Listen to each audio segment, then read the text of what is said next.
Oh, man, and we are live. Welcome to a special edition episode of the Goon Squad. I'm your host, Bobby Melendez. I am joined by Neil, Juan, and Alex Atia Chisca.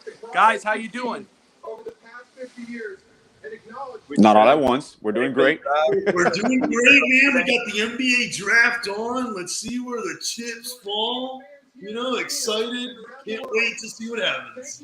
Well, you would think with the Heat having the 27th overall pick in this draft that we wouldn't be as hyped as we are. But the Heat have talked about, when you talk about the Miami Heat, you talk about whales and players that could be impact players and making splashes. And right before the draft, earlier today, with news of Kevin Durant possibly exploring his options. Kyrie looking into opting into his contract with Brooklyn, only to be traded. This is huge for Miami. So I'm going to start off with you, Neil. Hearing this type of news right now with KD, Kyrie. Of course, we talked a little bit about Bradley Beal. Is he opting in or out of his contract? What are your thoughts on all of this right now for Miami? I mean, I can tell you exactly what I was doing when I started getting these notifications.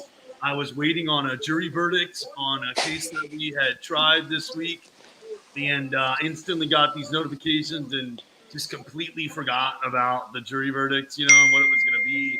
And I was just thinking about, Kyrie Irving as a Heat, maybe Kevin Durant as a Heat, the return of the Heatles, the Heatles strike back. I mean, I was living it up. I've got my reservations about Kyrie Irving. I do.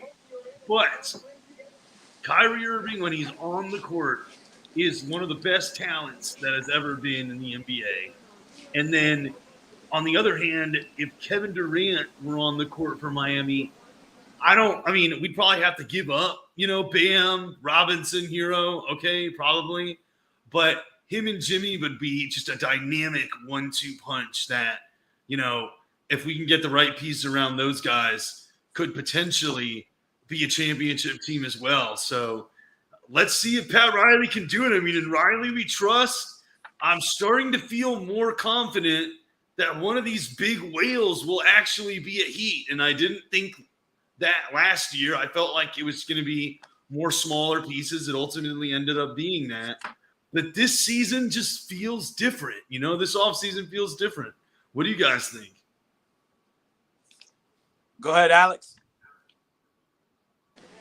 Well, like you said, it does. It all comes down to timing and situations. Obviously, people have taken now Kyrie and has taken the initiative per se. He's going to look out for himself, and obviously Brooklyn has to look out for themselves because now you have a situation if Kyrie doesn't come to agreement with the front office, KD is going to look elsewhere. We talked about it in our WhatsApp chat. We were talking about it back and forth like we do every week. And one thing that intrigued me was always the ripple effect about the KD situation, the Kyrie situation, what it would do with KD. Because obviously these people came together for the ultimate goal to play for a championship in Brooklyn. They've been there a few years, injuries, non-vaccinations, et cetera, et cetera.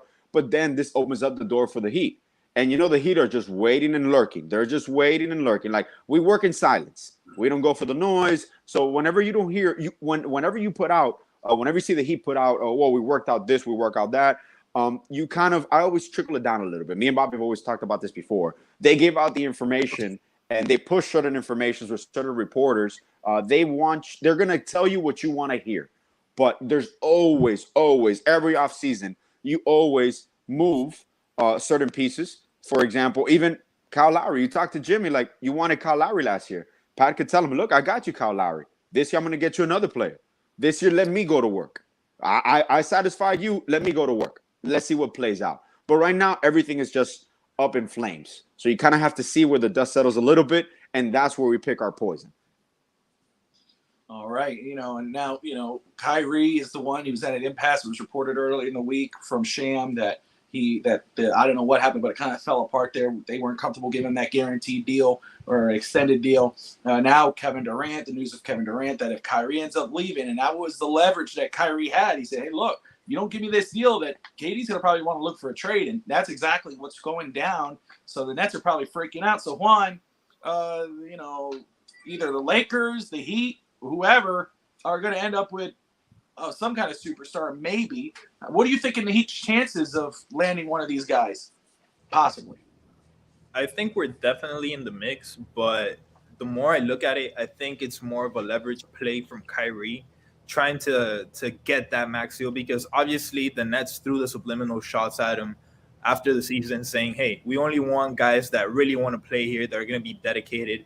And obviously they didn't say the name Kyrie Irving, but that was directly aimed at him. So now Kyrie's getting a bit of the leverage back, but it's complicated, because when the rumors first started circling around about Kyrie to the Heat, I'm like, that's interesting. And then you hear, hey, Kevin Durant might be linked to Miami as well. So I'm like, okay, now we're really talking. And then they're talking about possibly like a package of shipping them both out. And at that point, I'm like, I don't know. I'm down to trade for either one of them. I would prefer more KD than Kyrie, just because I don't know how dedicated Kyrie is going to be towards basketball moving forward, especially when he opted to not play basketball during the pandemic, especially since he opted not to play basketball when he didn't want to get the vaccination. So this is a player who obviously doesn't put basketball at the forefront of their mind the entire way. And that's the Heat mentality. The Heat mentality is that we want to be dedicated. We want to put in the work. We want to make the sacrifice. So the only way I would want to see Kyrie Irving in a Miami Heat jersey is if Pat Riley, Eric Spoelstra, and Jimmy Butler got in a room with him and told him bullet point by bullet point, what are the standards, and a contract that would give Miami an easy way out if Kyrie Irving decides to throw another tantrum, decides to, do. Kyrie, he's a weird guy. It's hard to understand him, but that's the only way I see it. Besides that, I'd rather go for other pieces or really make a drive for a Kevin Durant type of player. What do you guys think? Well, let me say this. I think you bring up a good point. First off, and again, guys, thank you for tuning in. If you haven't yet, hit that like and subscribe button. You're watching the Goon Squad on the Fins Talk Network. And we do have our first selection. The Orlando Magic have selected Paulo Banchero out of Duke. Smart move. So, that's Magic. A surprise. Yeah, I thought they were going Jabari, but they go with Banchero. So we have our first smoke. draft pick. That was all smoke, man. Yep. So we'll see now what OKC does. OKC making a move. They got a good young squad there. So OKC has to go with Chet, man. I think they're going Chet. That's what I thought they're going with. Right? It feels like they're going Chet. I mean, it's been everywhere. But let me just say this. Juan has a great point, and that's my biggest concern with Kyrie. Kyrie Irving obviously went on the floor as one of the best players in basketball.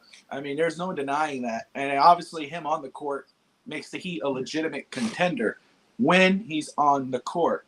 Stephen A. Smith on First Take ESPN says it best. He's the past couple years, he has found every reason not to be on the court.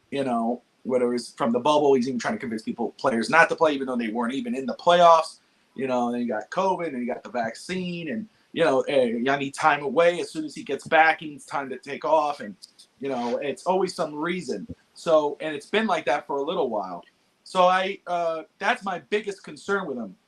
Let me look at Kyrie here. Let's throw this up. 31 years old next season. Next year's salary should be $36,503,300.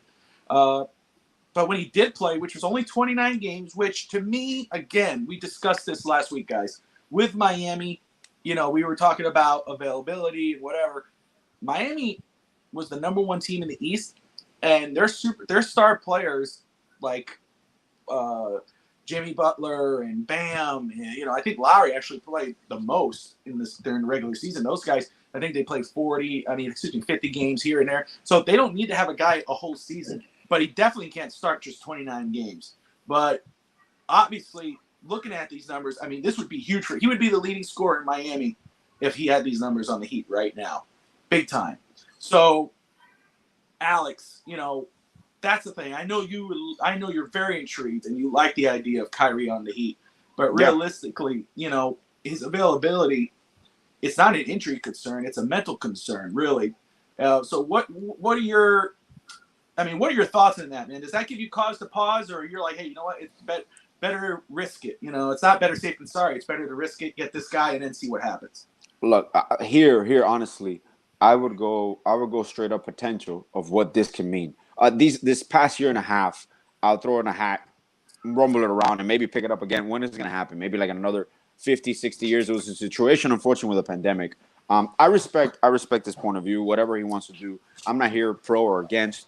Obviously, it costs his team a functioning player, a star caliber player, a Hall of Fame caliber player, and it cost him time on the court. And people started questioning whether he wanted to just have the limelight, social change, a voice for the players. You can't make me be vaccinated.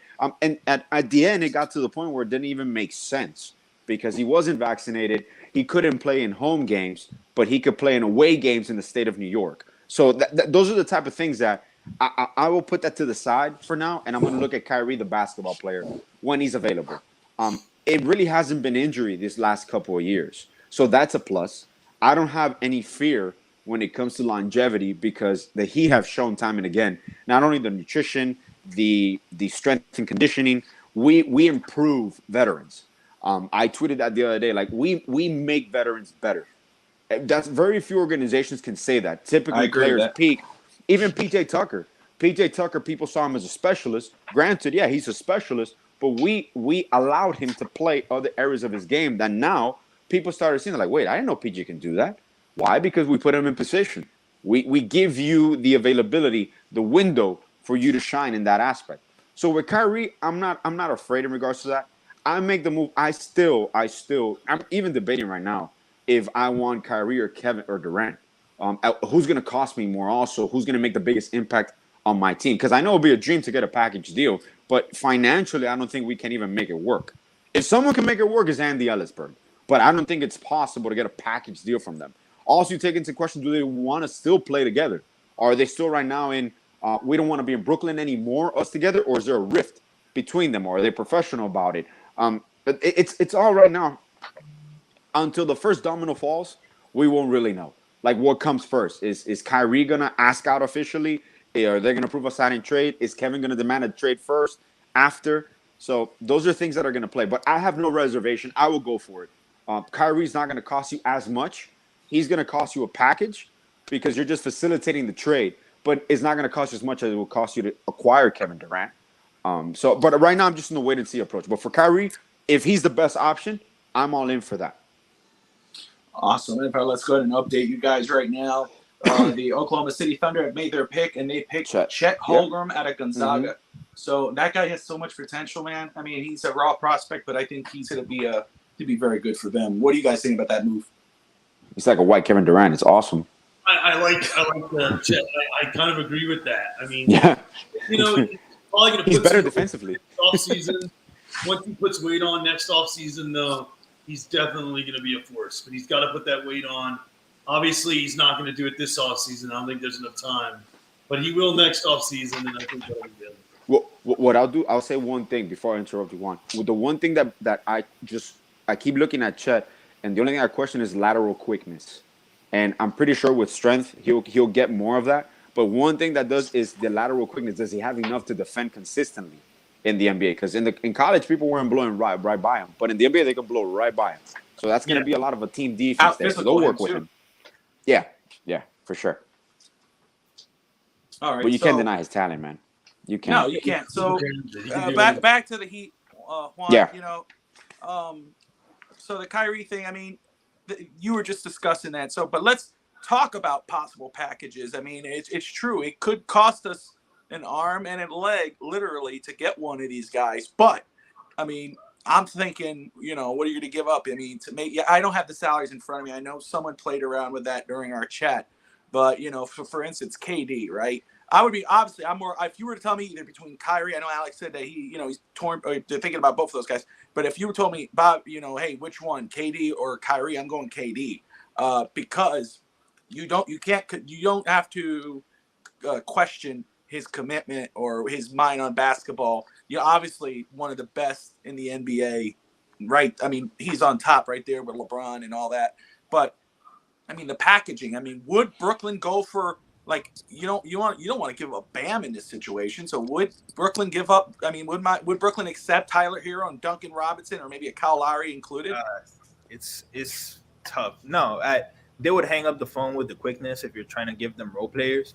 I shared a tweet on my timeline that it was reported that Kevin Durant, if traded, could be the most expensive package in NBA history. So you're looking at gutting your entire roster. You're looking at Bam or Jimmy have to go, probably Bam, because Jimmy's going to be the centerpiece. But you're looking at Bam, Tyler, Duncan, any other PJ, the 27th pick if we do it if that were to go down tonight in the next couple of minutes. But yeah, you're gutting the entire roster. You're probably getting rid of 2-3 starters. Gabe Vincent or probably Max Strus could be in that package as well. And then when it comes to Kevin Durant, the Nets are going to want to be ready to play right now. So are they going to look at Tyler Hero, Duncan Robinson, Gabe Vincent, Max Strus, and Bam Adebayo and say, we can start competing with this right now? I don't think so. So I think they are going to want to get a number one in return for KD, as well as some pieces to put around that number one option. So, yeah, I think it's going to be really hard to get Kevin Durant. I think whoever gets him, it has to be someone with a lot of picks or a lot of players to give up. All right, Neil, now, continuing this conversation, it is going to be hard. I mean, things happen. Miami has done trades before that seemed unlikely, and they still pulled it off in the end, doing crazier things. So, but let's say if KD and Kyrie are too tough to pull off for Miami, is there anybody else out there lingering in dysfunction land with their current NBA team that you could go, man, if I can't get KD or Kyrie, I want that guy standing right over there? Dude, that's my Gator, baby. Bradley Beal. That's who I want. Go Gators, I wanted Bradley Beal for so long, and he's still young enough for me to really want to get him, I mean, I agree with Juan. KD would be amazing, but there are other teams who have young stars that could get into the mix. I'm thinking New Orleans Pelicans. Maybe they're tired of Zion. Maybe they want to go ahead and package some of their guys to go ahead and get a Kevin Durant. I don't know if you'd want to go there, but I'm just saying that there are other teams that have more that we could offer, because I just don't think we have a package that Brooklyn's going to say, oh yeah, like this is what we can win with right now. This is worth possibly, in my opinion, the best player in the NBA, Kevin Durant. So I think Bradley Beal, though, if he is as disgruntled as he is there, if he is disgruntled, I mean, you never know what his actual feelings of the Wizards are. But if he opts out, maybe we can do a sign and trade with the Wizards around Tyler Hero and Duncan Robinson. I think that's an okay package for the Wizards. I mean, they're not contending anytime soon. They want young pieces, to kind of build around. I don't think we'd have to give up Bam in a sign and trade for Beal. And Bradley Beal, Jimmy Butler, and Bam Adebayo, I mean, that is a championship team for sure, especially if we're able to keep PJ Tucker. I still want to go ahead and I don't know why I'm blanking on his name right now. Is Miles Turner still available too, right? Say who? Miles Turner, he's still available, right? He's still available. Yes, he is. That's another name that I'd like to go out there and get. It's more of it's obviously a smaller move than a Bradley Beal, but it's something I'd like to do too. It's not necessarily a whale, but I think Miles Turner could fit into our system, wouldn't have to give up as much there. I think Duncan and some picks for Miles Turner could happen. Maybe we keep Hero, or maybe we give him up at that point, whatever. But Miles Turner could be good to have. So there are definitely other pieces out there other than Kyrie and KD that we could go and get and still have a solid team, Absolutely. And we'll update you guys right now. Oh my goodness, I just lost track of that team. But Jabari Smith has been taken, I believe, 3rd overall by the Rockets. By the Rockets. Thank you, Alex. Alex, you lost power over there. Lost electricity. You got dark. Oh no, I'm gonna get up and turn on the light. It's just started getting dark now in Miami. But I want to say something about what we're talking about with KD and the package. Oh, go ahead. We have to take into account, like what Neil said later on, is you have to see the concept of, does Kevin Durant want to come play for my team? As a GM, you give up when you're short. Kevin Durant's contract is up, I believe, in 2 years, right? Am I correct or no? Or like he has an opt-out. Right? Because he would sign an Exactly. So you don't have him secured for 3 to 4 years. So this is kind of like, it goes back to the Kawhi Leonard. Remember, Bob, we talked about this when Ujiri pulled the trigger on Kawhi, knowing that most likely he would leave the following year. It brought a championship. It really didn't deplete his roster. So with KD, I know they mentioned like it could be the biggest package ever. Financially, we can make it work, obviously, with Laurie and Robinson, but that's not going to get it done. But there's no way they're going to trade Bam or Jimmy. Bam and Jimmy aren't going anywhere this year. But it will cost you a hero to take on the contracts, because now what you're doing, if you're in Brooklyn, if I'm Sean Marks, I'm the GM, and Kyrie is not going to resign with me under my conditions. We can't meet. We can't agree to a deal. KD asked out. Now I got him like, wait a second. I got Ben Simmons. I don't have any picks for the next 7 years, really. So I need to start stocking up now. It's not even about winning now. I need to start stocking up. Okay, Tyler Hero's a young player. Is there anywhere else in the league that will give me a relatively same player in the 20s, 22s that I can control, I can extend? And obviously you got Lowry's years, you got Robinson's years. So even now you can build a solid team with Simmons running your point. You got Hero as your shooting guard. You got Claxton as your center because you'll re-sign him now.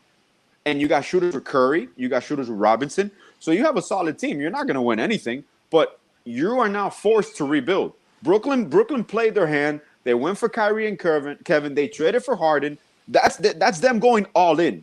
Now you got to take a step back, and you're like, now I got to regroup. Because if these people are gone, they request a trade, I got nothing else, man. So you take the best deal available to you, but the best deal only will come if KD shows that he wants to play for you. KD's not, like you mentioned, KD's not going to go to New Orleans. And New Orleans is going to sign Zion right now. He's going to get the max contract with incentives, but he's going to sign the max contract. KD only wants to go to places right now in his career where he can win. And he already has his championships, but he's going to be comfortable. People might even throw out the Knicks, but I don't see him going to the Knicks. And the Knicks have space, but they don't have assets. So now you got a team that. How about Washington? What about KD? the Wizards? He could go. He could go to the Wizards to play with Beal. So that's an option. And they got movable pieces too. So first off, let me update and people asking about the dress code. Yeah. I'll say yes. This was enforced by Juan Vasquez. Yes. Because it's the draft night. He asked us all to dress up in our best Heat inspired gear. He didn't really ask. He came from a joke. Yeah, he didn't really ask. It was just it was a joke ask. Like, hey guys, maybe we should do this. And we were kind of like, he's like, no, but serious. And so now that's why we're all here. You know, that's Neil. All he did was unbutton his shirt. He usually under his. That's it, man. Same work. That's it. But let's go back because it's draft night. We got to dress to impress. Dress in our best. But right now, the Kings have selected Keegan Murray at number 4. So whoever's the pick at number 5 is going to be an all-star, one of the best players in NBA, because we were looking at the Kings draft history and the players after them. So we know whoever the next pick is, Hall of Fame. The Hall of Fame. Whoever that player is. But bro, the Kings have missed on so much, man. So much. Juan, Neil brought up Bradley Beal, and because you were discussing how hard it could be to get a player like a KD or a Kyrie. So what are your thoughts on a player like Bradley Beal, who's been connected to Miami for a while now? Is it more likely for to get a player like Bradley Beal if he opts out, or maybe if he opts in and requests a trade, and how does he fit with Miami? As far as realistic goes, definitely puts us, we can do something for Bradley Beal. But this is my problem. It was reported today that Beal said that one of his biggest regrets was not putting himself in a position to win during his career. But during the last 4 or 5 years, he has renewed with the Wizards. And Yeah. the last time that last season or the season before that, when we were really close to probably putting something together for a Bradley Beal package, he ended up re-signing with the Wizards. So you're looking at a guy that's 29 years old now. If he decides to extend again, who knows when he'll become available and when he'll get tired of being in a miserable franchise. And hey, at the end of the day, if you're getting in the NBA to make generational wealth for your family, and so your family doesn't have to worry about anything anymore, you got to respect that. Like, there's nothing wrong with that. But then I don't want to hear you talk about, I'm not going to win a championship. I'm stuck here. Like, I want a winning team. Nobody has ever gone to the Wizards across any point in NBA history has wanted to go to the Wizards to win a championship. It just doesn't happen. So when you're looking at a guy like this, I just look at a guy who is saying this for show to kind of massage his somewhat of a legacy that he has. Because I mean, as far as legacy, he's just all-star type player who can put up buckets, and that's what he'll be remembered as. And if he doesn't do anything else more than that, he'll quickly fade away into the history books. So if Bradley Beal is serious about taking his career forward, I'm not only speaking for Miami, but he has to take the step and take the risk. You're gonna have, yes, in Washington, you're making the most money.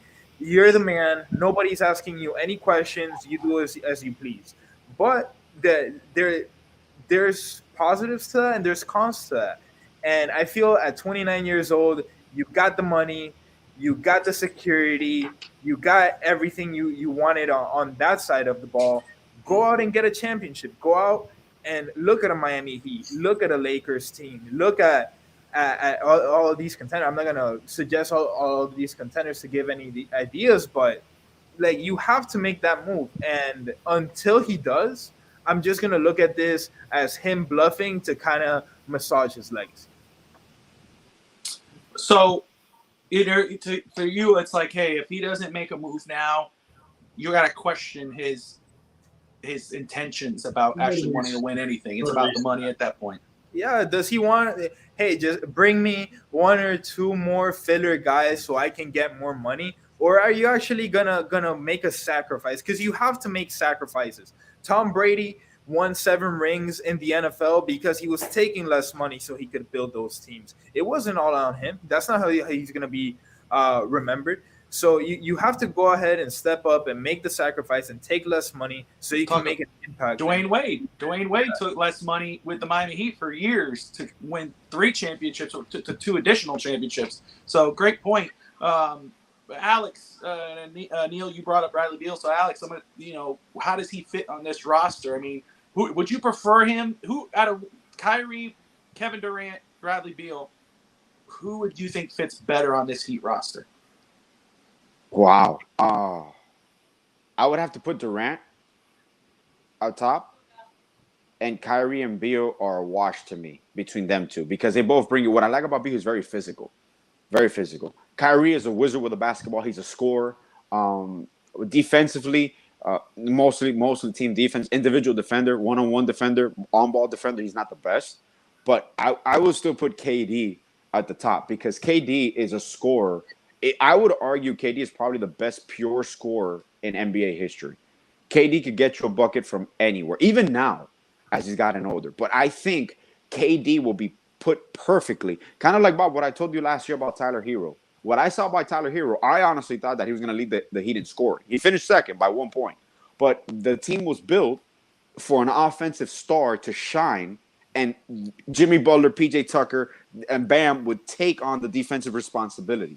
If you put KD here and you even start him, I will even start him at shooting guard or at the 4, like offensively, I mean, because you could probably have still PJ starting at the 4.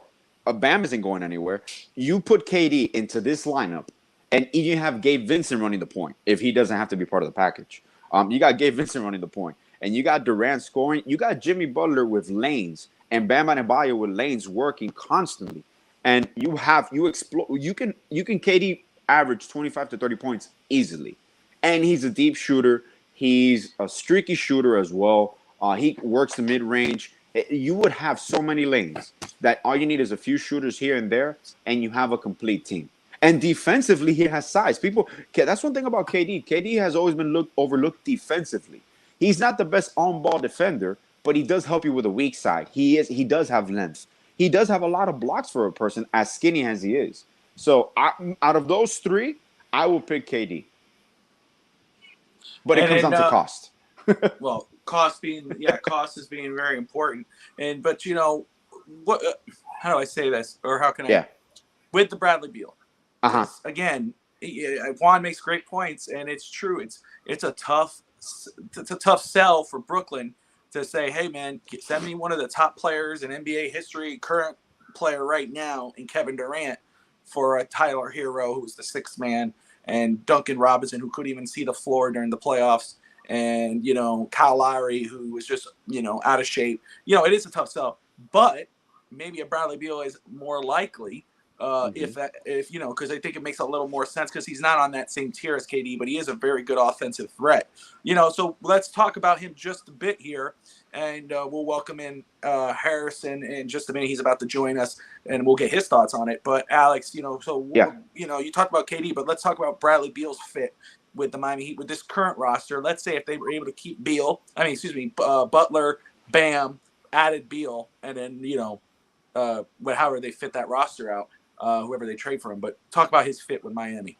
Well, with Beal, obviously it'll be less cost than KD. No matter what KD's cost is, it's going to be less. You have a situation where with Beal, what I saw is, what's up, man? Just welcome Harrison. Love the deadline. Let's go. With Beal, you have the one thing that concerns me with Beal that I saw last year. He regressed a little bit in his shooting.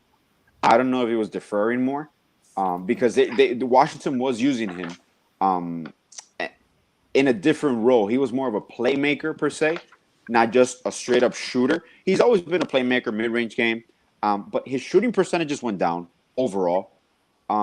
He actually was playing worse when the Wizards were playing better in the beginning of the season, and we all knew the Wizards they weren't going to maintain that the whole year. Even though they have a nice core like of complementary players, they kind of teeter down as the season went on. But Bradley Beal coming to Miami, once again, any player across the board, when they come to Miami, I don't like to think about shooting percentages or what happens, relationships with us. I like to think, how can they fit our culture, our team? He's also a perfect shoo-in because he can handle some ball handling moments. He can bring up the ball. He can create your offense. He's still a great shooter, even if his percentages went down. So you don't know if that's just like a one-year thing. Like Neil said, he's still young. He kind of gives you that in between, the perfect bridge between the youth and Bam and Hero, if it doesn't cost you Hero, and you have Jimmy already in the 30s, 32, 33 going into next year. So he's kind of your complementary. He's a veteran. People don't realize he's only 20, but he's already been in the league for 10 or 11 years. He got drafted at 19. He's played with arguably probably one of the greatest point guards in the last 4 or 5 years in John Wall, when he was healthy. And John Wall actually improved Beal. People like to take hits at John Wall, but when Beal and John Wall were playing, they were a nice tandem when he was healthy. So Beal is used to playing with another star. He complements you defensively as well. He's tougher. He's stronger than KD in comparison to that. Probably a better on-ball defender than KD. Not the greatest scorer in comparisons to a KD, but he is definitely an upgrade as your second option, and will lead your team. He will lead the Heat in scoring if he comes to the Heat. I can assure you that. Let's continue here and get Harris's thoughts on it. But first off, guys, again, you're watching the Goon Squad. It's the live draft reaction show. We are reacting live, and of course, now the Detroit Pistons have made their pick, and that is Jaden Ivey. With looking at the Kings' history, now we know that Jaden will be the next All-Pro All-Star for the NBA, just from the Kings' history of missing out on guys a pick after. So again, quick, Bobby, real go quick, ahead, Juan. just to double down on the Jaden Ivey destiny. I had some of my friends who are diehard Knicks fans. This is the guy they wanted, and we know now with the Kings situation of every player that they draft, the player that goes after turns into an all-star. Also, every player the Knicks miss out on end up doing so much better than if they would have went to New York. So I'm really hyped for this kid. I actually think Detroit has a bright future around him. Oh man, And they got he a great might roster. end up turning into the next big thing, leaving both Kings fans and Knicks fans in the dirt. All right. Doubling down. And so, guys, again, you're watching the Goon Squad on the Fins Talk Network. It's a live draft reaction show. And if you haven't yet, hit that like and subscribe button. So let's welcome in Harrison, my brother from Miami, or excuse me, from Indy Atlantic. Harrison, man, first off, how you doing, little man? Big man now. I'm good. I was listening to the show a little bit on my drive back from base. From the Cape. From the Cape. There we go. Dude. Okay, Alex. So Harrison, you said you were listening in. So why don't you give us your thoughts, basically a summary of your thoughts of exactly what you were thinking as we were talking. It was in regards to the Kevin Durant thing, right? So I heard Wong and I heard Neil talk about, what do you have to give up to get Kevin Durant? And would Brooklyn really want to those role players that you guys call them for Kevin Durant? I think they both forget who Brooklyn brought in and who Brooklyn believes in because they gave up pieces to get him, and it's Ben Simmons. Ben Simmons plays with the ball in his hands, and he needs shooters. And if you're not going to have Kevin Durant and you're not going to have Kyrie, you need guys who can light it up from the outside like Tyler Hero and Duncan Robinson and add them on because this guy's going to be passing them the ball. They're going to be lighting it up from three. And guess what? He's one of the best defenders to play the game, Ben Simmons. He can guard 5 positions, really. He's probably the best passer you've seen come in the league since LeBron, right? Because you got to look at Lonzo maybe, but he's a taller player, he's 6'10". So it's a perfect trade scenario, especially with the draft picks we have, to send over to Brooklyn. And then Ben Simmons, who's ran into teams where, like with Joel Embiid, he's stuck playing on the outside where he wants to get in. He's a better driver. He needs to go in. He can't really shoot the ball. He doesn't want to shoot the ball, but he wants shooters. And if you send him Duncan Robinson and you send him Struz or Hero and you probably package and get him off the team, that other center that Alex likes so much. Just get him off the team as well. There we go. That's another. No, now you've gone too far. Now you've gone too far. So let me just say this: you bring up a good point, and it's true. With a player like a Ben Simmons, if you're stuck with a Ben Simmons, you want to, because he still has a ceiling. He still has potential. Yeah, I don't. But you definitely need to have. Well, he has the same issue as Kyrie. Yeah, but Brooklyn, he's a better player than Kyrie. Hold on. But here's the issue here. It makes a lot of sense what you're saying. They need shooters. They need to surround him with shooters like a Duncan, like a Tyler. But here's the problem. Is Brooklyn smart enough to do that? Do they go, are they thinking that way? I don't think they are. I know Alex is reacting. I know Juan's reacting. I've seen his face change a couple times. It's hard to change his face, to hide his face. So, Alex, right before you, I want Juan to go ahead and respond to this. And then we got to get Neil in here because I know Neil's at the I'm enjoying it. We're good. Juan, we're just watching the draft. Yeah, I just want to start off with addressing Ben Simmons is not the best passer since LeBron James. LeBron James is arguably LeBron James is in the Magic Johnson category when it comes to passing. He's arguably one of the best passers in NBA history. I really don't know how you could put anybody else. You gotta listen to what I said. I didn't say he's on the level of LeBron James. I said he's the best passer to come in the league since LeBron James. If you can name someone as a better passer than Ben Simmons that's come into the league since LeBron, are you talking then about I'd say player though? Are you talking technically you would say Chris Paul because he That's came the year after LeBron. I know. So I got you on the technicality. Yeah, I got you Chris, on the Chris technicality. Paul. Chris Paul's 6 feet 5'10", whatever he is. So you're talking about doesn't type matter. of That's not- player. Doesn't make You're talking about type of Yeah. player. Then you're not talking about Exactly. I'm talking about passing the 6'10". ball. No, but that's a pure being able to passer. pass. Pure passer. Ben Simmons is a pure passer. You think He is. When I say he's better than Kyrie, I don't mean he can score the bar better than Kyrie. He plays defense better than Kyrie, and Yes. if he's good, he's better at what he does. Well, not necessarily because He has better court vision. but he's a better court vision player than Kyrie. He's a more true point guard than Kyrie is. Kyrie's going to put the ball and score 50, where this guy's going to do more for you. If he, God forbid, he ever learns to shoot, because Brooklyn has all the horses. Brooklyn's playing with cash money. They got possibly the best player in the league. They got Kyrie, and they got Ben Simmons, who they can build around.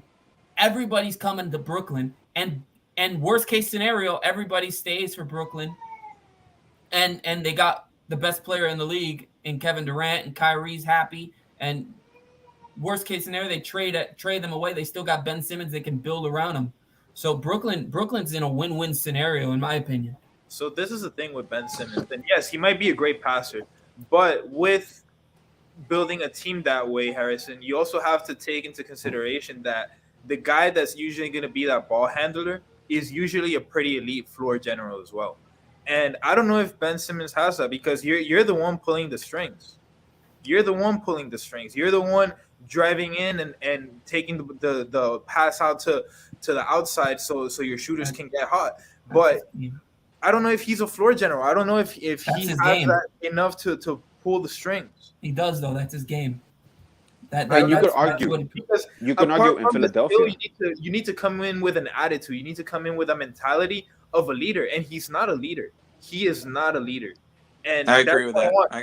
What separates and why AJ made a great point with Chris Paul is that Chris Paul is the ultimate floor general. He's not only a great passer, he's pulling the strings in game. Apart from the coach seeing everything and giving tips on what to do, Chris Paul, you see him every time communicating, hand motion, telling his players where to go. And that's a big, big part of the game. Like, Ben Simmons can be really talented, and yes, he can pass the ball really well, but there's other factors that go into that formula before making it a success, in my opinion.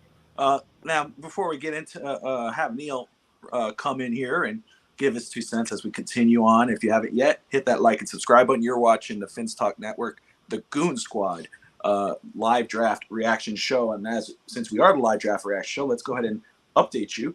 The Pacers have selected Benedict Mathurin, shooting guard out of Arizona. Okay. And the Portland Trailblazers have selected Shaedon Sharp, shooting guard out of Kentucky. That's a good pick. That's the last 2 picks. And now the Pelicans are on the board with the 8th pick here. So we wait that now. So, all right, Neil, you've been sitting back. You've been patient. You've been enjoying this a little too much, I think.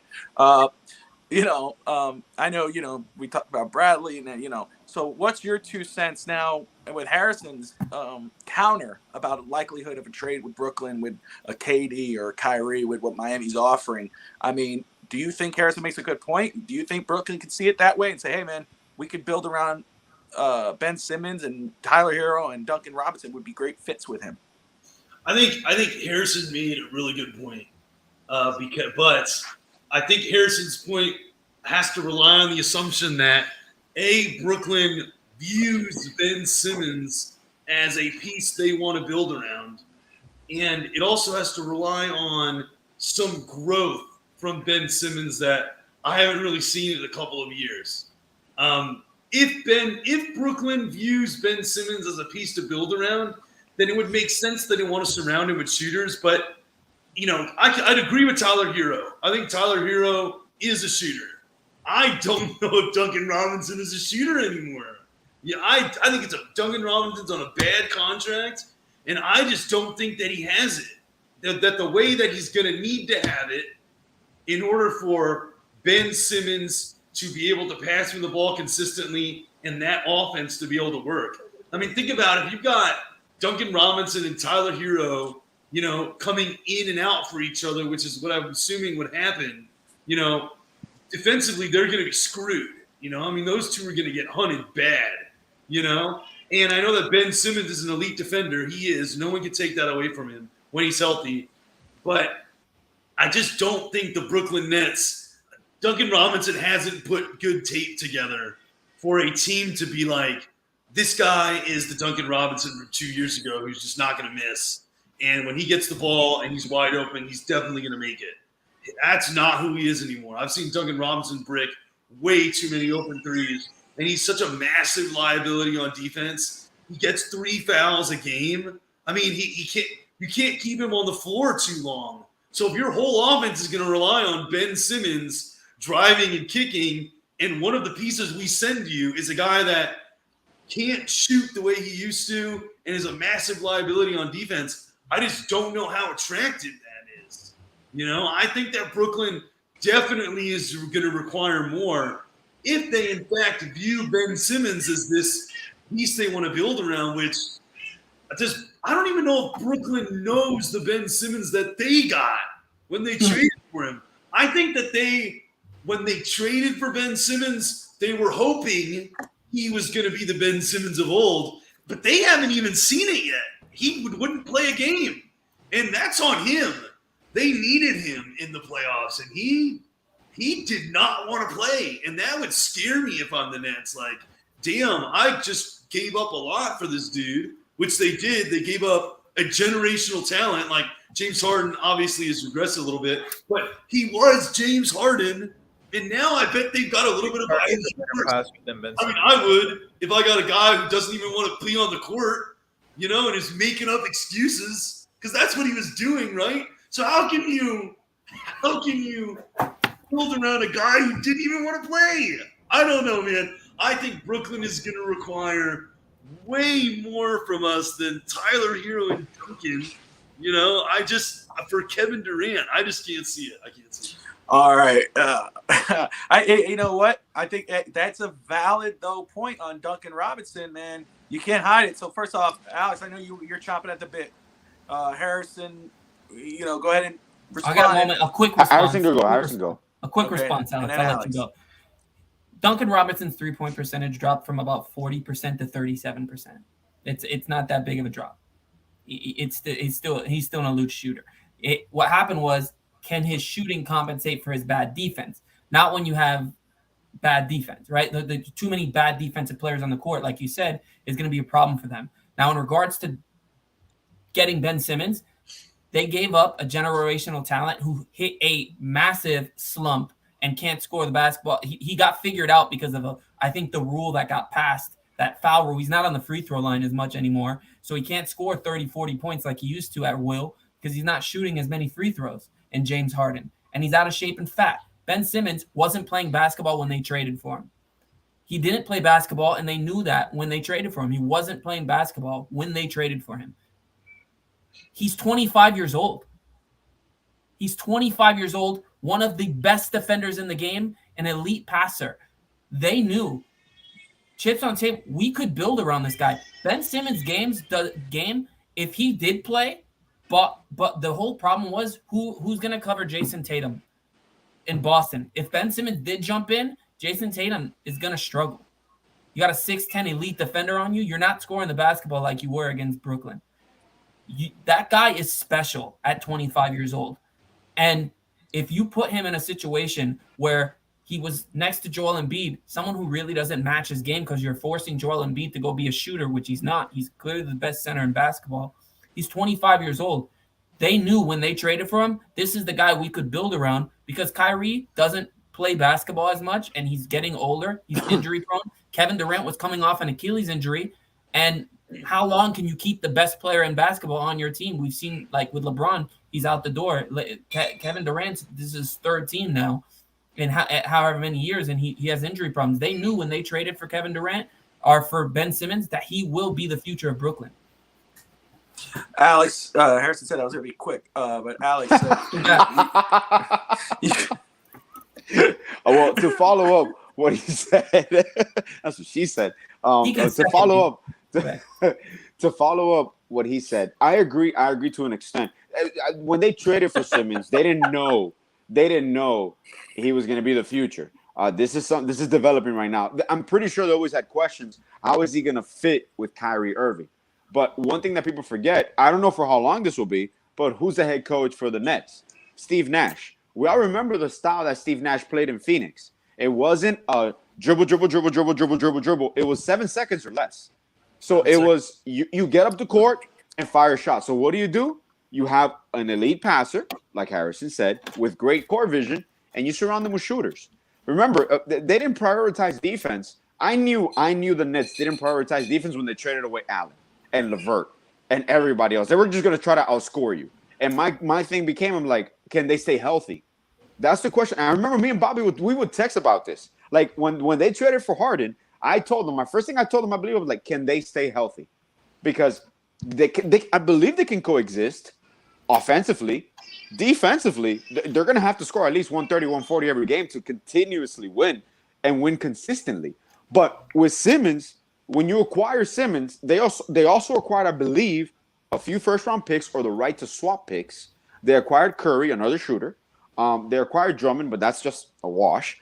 That he might re-sign for a bigger role or backup to Claxton. I know, Neil, you love Claxton. I think they'll re-sign Claxton. But it comes down to the Simmons style of play. He's still 25, like Harrison said. He will mature. He's not a vocal leader. And I know that's what Juan was attesting to. He's not your vocal leader on the floor. He's not going to be leading your huddle. That's not the type of person he is. That's not the type of leader he is, if he is a leader, a floor general. We cannot deny that when the Sixers were on Ben Simmons' timeline, even when Embiid was hurt, the Sixers were clicking. Obviously, Embiid is a generational talent, a big man that can basically run the floor like a point guard, has even the Euro step. So obviously, you're going to defer to him. He is your Hall of Fame talent. Ben Simmons, unfortunately, he just didn't match the style of play. So it was basically defensively, you're an asset, but offensively, when Ben Simmons is not on the open floor, he's just standing there. Kind of like Westbrook with the Lakers. When Westbrook was standing next to LeBron in the Lakers, he becomes obsolete because he can't help you in any way. You're taking away the floor for him.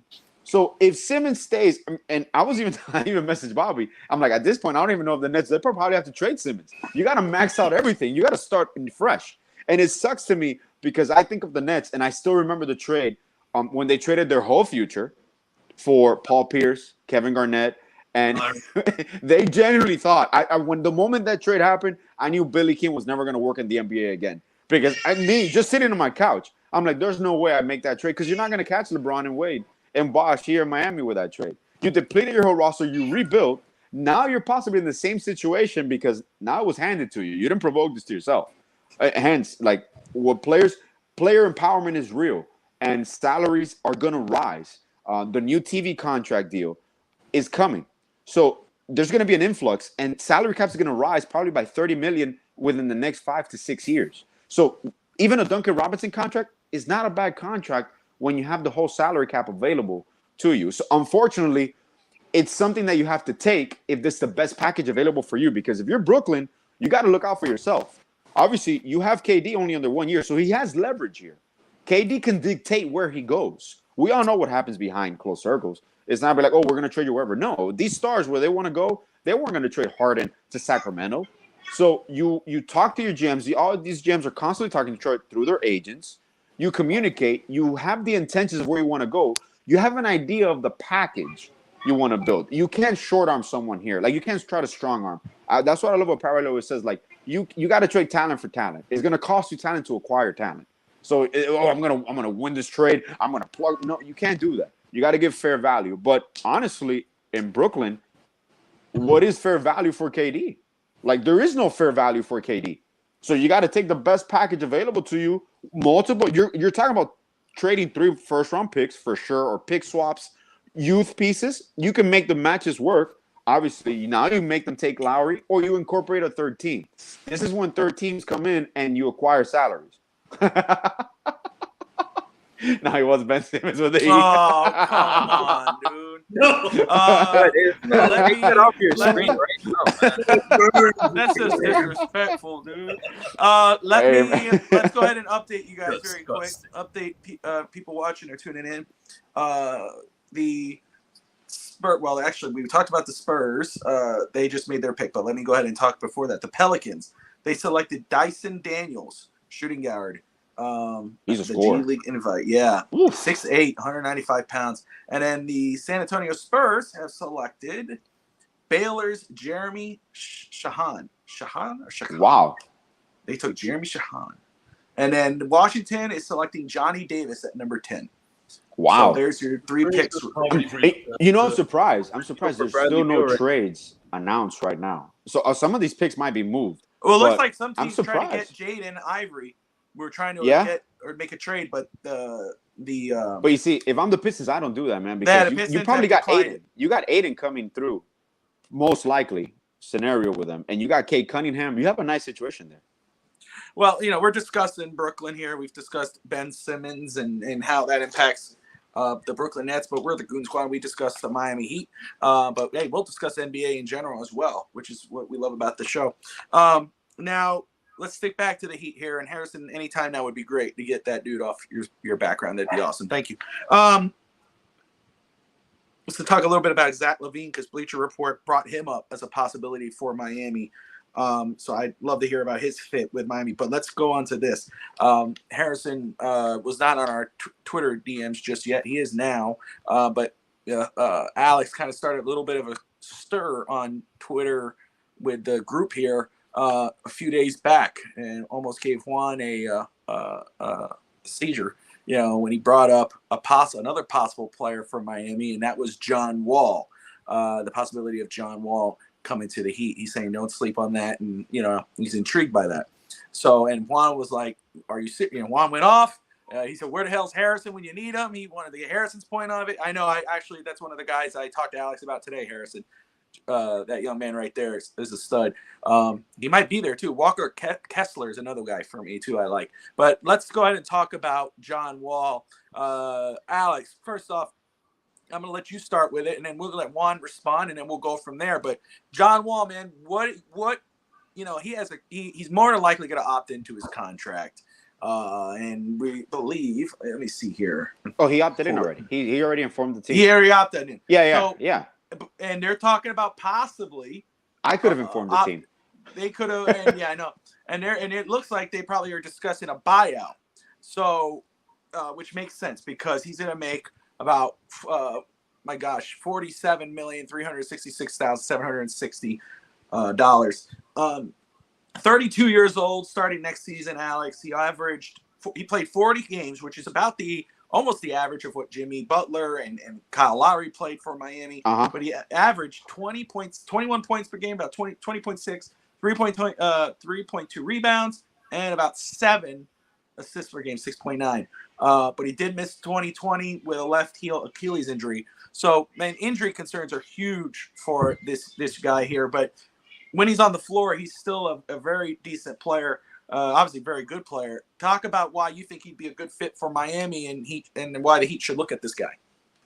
Well, the Heat, we have a history of what we call reclamation projects. You got Victor Oladipo, which, by the way, I think is going to come out as a monster next year. But I see Wall under the same spectrum. And Wall is really not injured anymore. Wall's rested. Me personally, I'm John Wall. I don't take a pay cut. If I'm asked to take a pay cut for you to buy me out, I'm obviously going to try to keep as much salary as possible. This is the only reason this has worked. They've been amicable. At times I question why won't they just play him? He could help lead the development to a Jalen Green and KPJ Jr. So those are things that I always question myself. He doesn't seem to be a distraction. There was no talk about that last year. He fits us because once again, we're whale hunting. We're going to trade away assets. He slides right in. He could possibly be your starting point guard, or he can come off the bench for you. John Wall's 32 years old, but he hasn't played in 3 or 4 years, really a full season. Not because of injury concerns the last 2 years. So that's why, once again, I'm not afraid. The same way I don't have any reservations with Kyrie. The same reason I don't have any reservations with John Wall. He's not going to cost you that much money if he is bought out. And this is just, when I throw it out there to you, it was just like a washout at the end. If I believe he is an upgrade over Kyle Lowry. So if they're going to take on the salaries, which they won't because Kyle Lowry has 2 more years, unless you attach an asset to it, John Wall at the cost for us, as a bench player or even as a starter is magnificent. I would love John Wall. Even another reason people overlook John Wall because of injuries and their injury concern. But you cannot deny that John Wall makes players around him better. Even Bradley Beal attested to it. People talk about negatively as a teammate. John Wall's probably one of the best teammates that he had. That's what he said. And this is Bradley Beal. So I see it as a perfect fit in the culture at this age of 32. You want to win. You want to win. Maybe it's not about the money, but no one is leaving $40 million on the table. No one is leaving even half of that. So this whole situation in Houston, they most likely will find a trade partner somehow, some way, because buying him out is probably the most unlikely scenario because he's not going to give up that much money. And if he gives up that much money, is only the difference in the contract that another team is going to give him as an exception. And I know we talked about it last year. It will benefit even LA trading for Wall. You're swapping out salaries. Last year of your contracts with Westbrook. Westbrook even now with Brooklyn. Do you take on a Westbrook? Would KD be happy with that? So at these times, these expiring contracts, it's funny how now it becomes about an asset. Like your expiring contract becomes one of your best assets. But when you're giving up a Wall, some team's going to take on $44 million.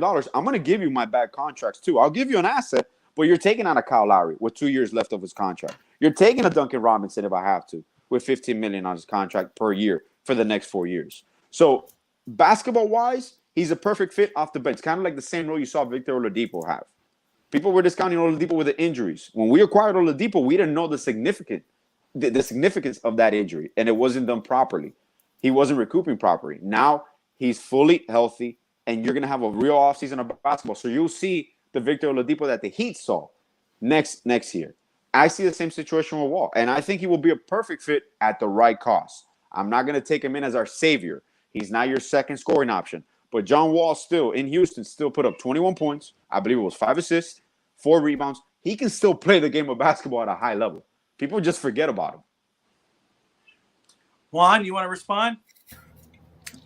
Yeah, so, John Wall is a really interesting topic. You look at a player like John Wall and really talented, loves to dance on social media.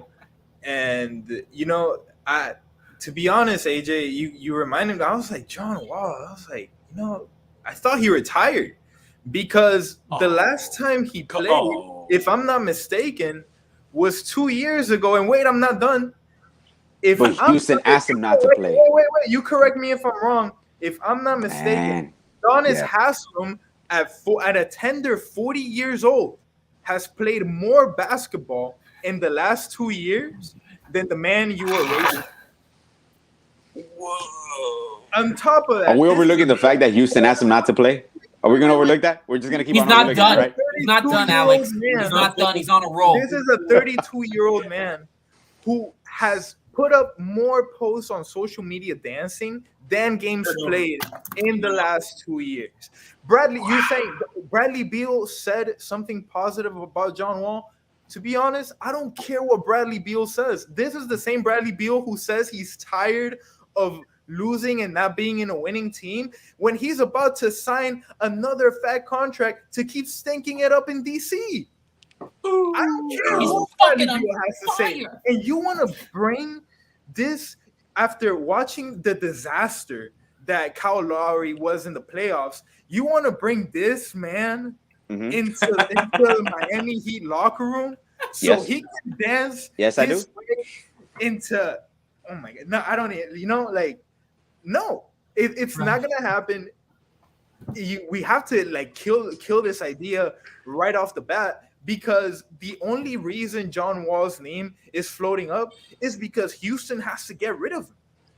He has no use over there. I don't know if he has any use in the league anymore because I don't know if he even wants to play basketball because his focus has been completely on other things away from basketball. And hey, he must have had the worst injury of all time. Was his ACL sticking out of his skin in the court and leg broken in 3 pieces? None of that happened. He went, okay. What did John Wall do to you? What did John Wall do to you? I have to ask this. Jesus. hope John Wall is not Did he not sign a contract? Did he not Yeah. sign an autograph? Did he not sign your autograph? Like, what's wrong, man? Damn. Jesus. This sounds personal. How much time does he need to recover? I'm serious. But How much he time- doesn't need to recover, Juan. That's what I'm talking about. Houston asked him not to play. Houston asked him not to play. Look up his stats when he played, when he got traded to Houston. Why would you not ask him not to play? Because they're developing Jalen Green. They're developing Cam Porter Jr. They're going to the youth movement, man. And on top of that, they know that if they play this man that you're talking about, his trade value is going to go down. Because why do you think we wanted to give Tyler Hero good minutes against bad teams? We want to have his trade value up. When I want to sell something, I want to sell something. That's a good point. That's a good point. I'm going to put it out there for the world to see. Look how great this thing is that I'm offering. But that's not about raising trade value. You're maximizing on court. That is breaking but if you're down buying him out, that don't mean nothing. If I have a car that's breaking down and the engine is about to fall off and hit the pavement, I'm not gonna. And you want to come in and buy the car? If you tell me, hey, can I really gas this thing? No, don't even take it on the highway, man. What? I can't. What you came to see? This is how you get it. You can't even drive it. Jesus. What you see? He's making fair points. But we have a lawyer on the panel. We do have a lawyer on the panel. Let the lawyer talk. Let the lawyer talk. Yeah, Neil, say something, man. Talk some sense into it. What's your thoughts, Neil? Does the lemon law so apply patient, to John Wall? John Wall does not belong on the highway, man. What's up, Evan? Out there. Don't even take him out there. Look, Juan has convinced me, hook, line, and sinker, and I didn't even need you to get me there. All right, he didn't even need you to get me there. I haven't seen the man play in 2 years. I don't want to find out what that man is going to play like on the Miami Heat. I can't watch him. Listen, if we were getting the John Wall, fastest player in the league, and who was a willing defender, I'd be like, sign me up. But I don't know what happened to that guy. I haven't seen that guy play in years. Okay, guys. When John Wall had retired? I thought he retired too. This is frustrating, man. Hey, let me make sure I got this right here. Excuse me.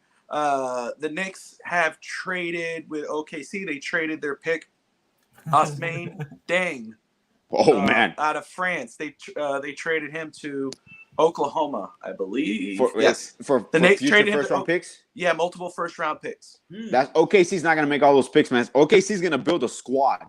They're gonna build a squad. Well, they've got good pieces too. OKC is That's why. That's why. All right. I like what they've been doing for a while. Back to our discussion here. Evan, Ralph, thank you for tuning in. Ralph V, Ralph R.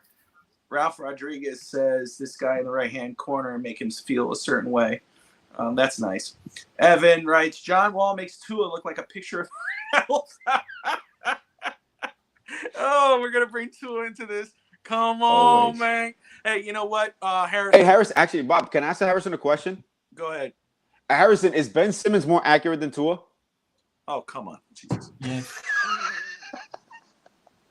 Yes. Yo. You're about to get QAnon hate for life. That's on Evan for bringing up Tua in this conversation. And I love Tua. I'm just messing with you guys. I love Tua. You can't say I love Tua and shit on him every week. I love you too. I just refer to Omer. Hey, look, Tua's gonna go for 40 touchdowns this year, and he is the most accurate quarterback, so I'm fine. Kyrie's like Tua. Take a risk. Anyway, Harrison, you respond to John Wall. What Juan was saying. You had a lot of movements and facial expressions. I know you got a lot to say. Go for it. Listen, Juan said everything that needs to be said. I didn't agree. I thought I wanted him on the team. Heard Wong talk. I'm fucking over. I don't want him. Man, I'm glad you guys aren't NBA GMs, bro. Sign him to your law firm. He's wearing a suit and tie. This is an interview. He's trying to be a lawyer.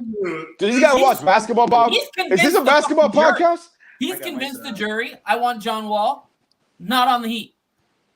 Is he better than Lowry?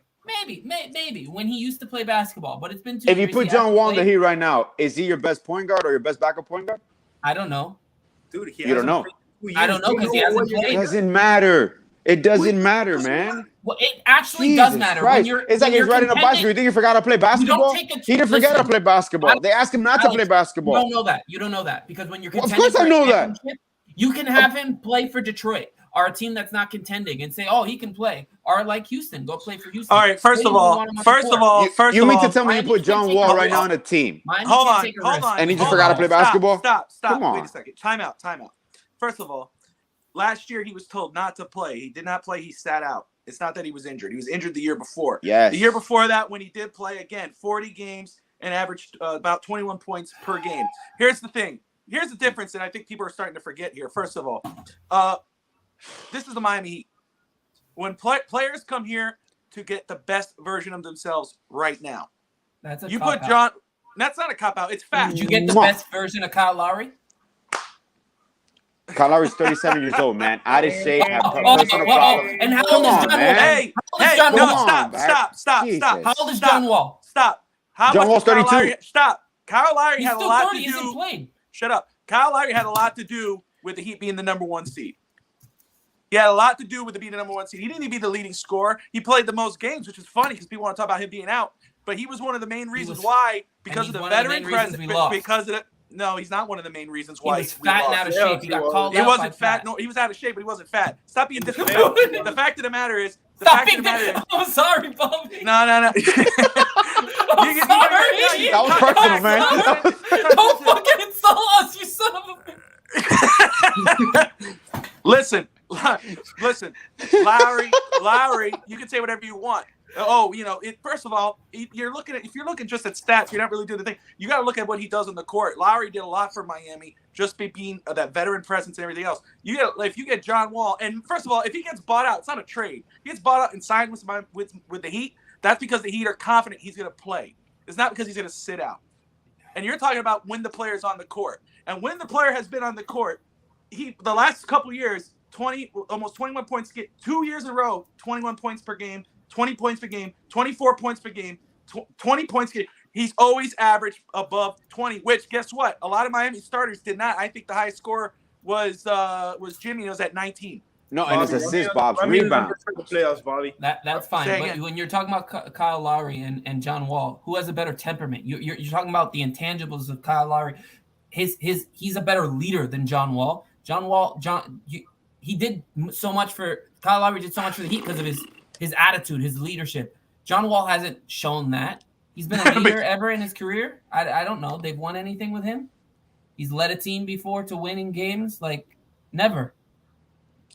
Who? John Wall. He's never won a game. You're not asking him. You're not asking John Wall to come here and be a leader.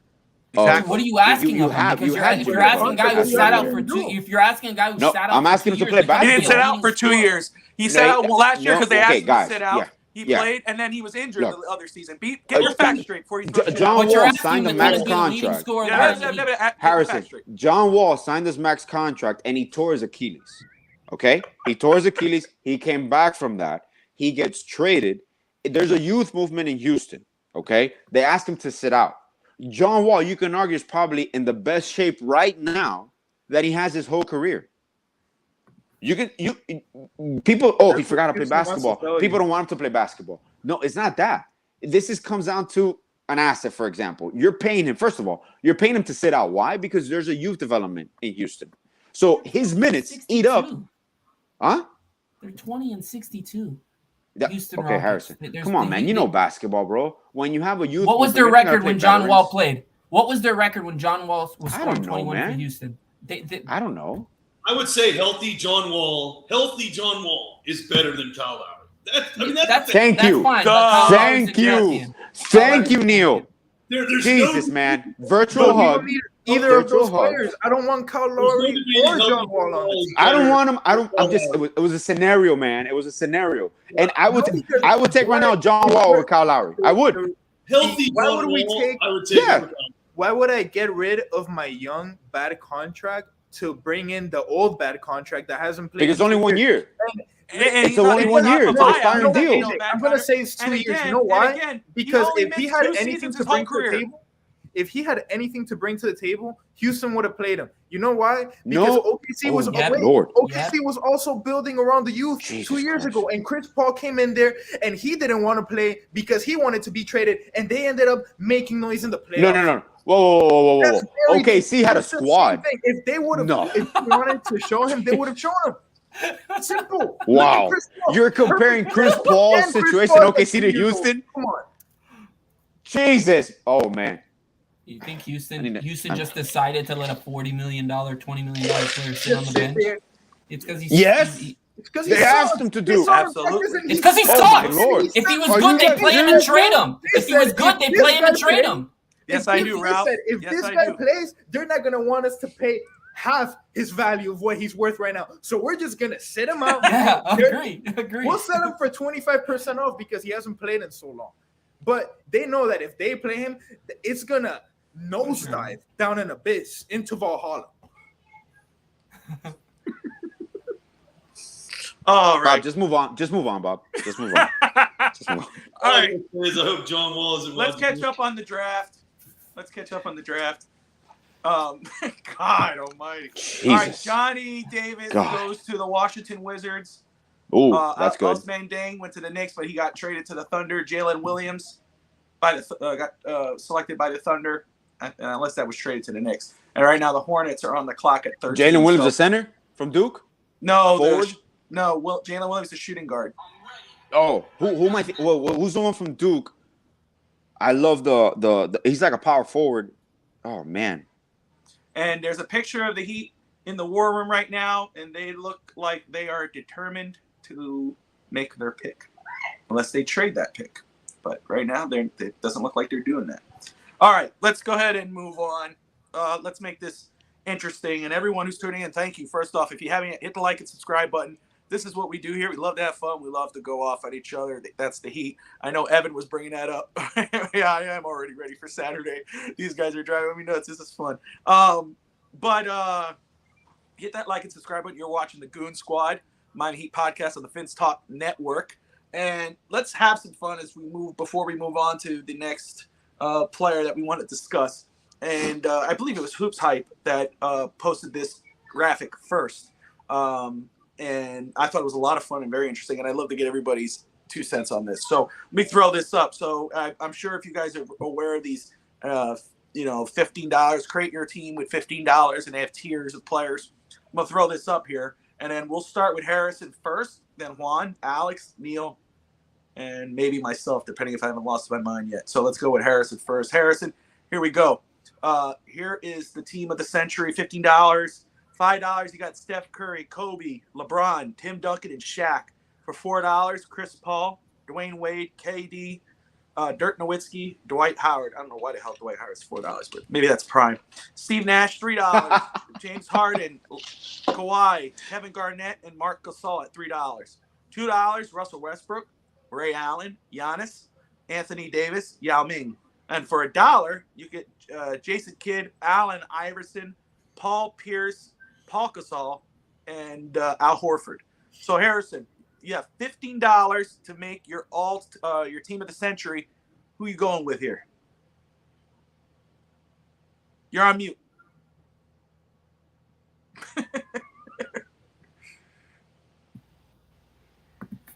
There you are. Yeah, I got you. I don't know how Russell Westbrook's above Allen Iverson on this, but I'll roll. I know. Just go with it. I'm gonna take Allen Iverson at point guard for $1. All right. I'm gonna go Kevin Garnett at power forward. That gives me $4. $4. I'm gonna go. I'll go LeBron. Shaq, so that's 10. I need. What do I have? $1 left. I have $1 left, right? You got LeBron and Shaq. Paul Pierce. Yeah, that's how math works. Yeah. Yeah. Good job. Yeah, so I'll go Allen Iverson, Paul Okay. Pierce. So Kevin Allen, Garnett. Paul Pierce, Kevin Garnett, Shaq, and LeBron. Yeah. Okay. Juan, who you got?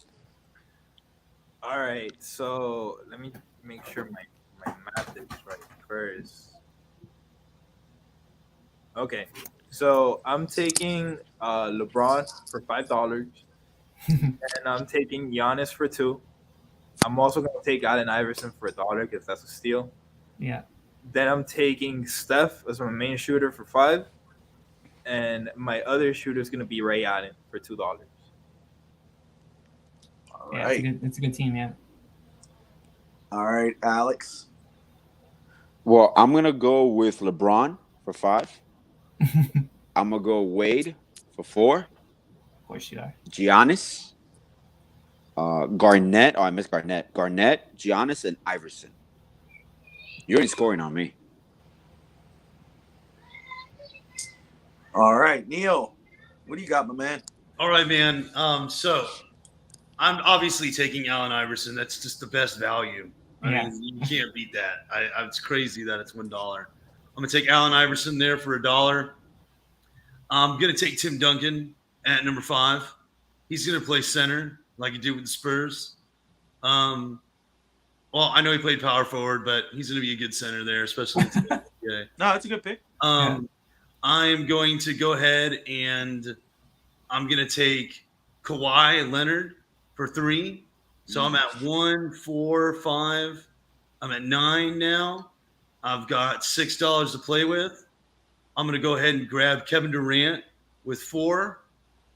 And with my last 2, I'm going to go ahead and snag Ray Allen. Nice. They All won't right. play it. They won't play it. All right, so I'm gonna go from 1, 2, 3, 4, 5. I'm gonna go from the bottom up.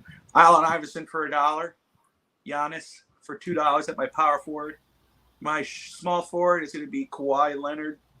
My shooting guard, I cannot pass up on Dwayne Wade. And my center, I'm going with the big diesel, Shaq. So Shaq, Giannis, Kawhi, Dwayne Wade, and Allen Iverson. That's what I'm rolling with. No shooting. Best defense in the no shooting. Yeah, it's the best defense right there. Come on, man. All right. Come on. So, no, that's getting distracted over here. People being fun. Go ahead here and see what we got here. Evan goes with Al Horford, Giannis, Steve Nash. No, AI. He says AI. Oh, AI. I'm sorry. You screwed him. Man. My bad, Evan. I'm sorry. Come on, man. Get on there. Hey, man. Hey, man. AI, Greek Freak, Nash, Dirk, and Duncan. I was about to say, why do you get three big guys? And then Ralph has Iverson, Ray Allen, Giannis, LeBron, and Shaq. Yeah, that's good. That's good. I like it. Take a little trip with me. Thank you for tuning in. Larry ain't worth a can of Chef Boyardee these days. I like it. All right. So hopefully that kind of diffused everything a little bit. Not too much. Let's go ahead and see if there has been any latest moves here. The Hornets have traded Jalen Duren to the Knicks. And the Pistons are acquiring Jalen Duren. Now these guys got to get their stuff. Charlotte picked them. Okay, so let's move on here. Jeremy Grant was talked about last week, but he's been traded, and I'm happy with that. I think the Heat need to think big. I agree with some people that said that on Twitter.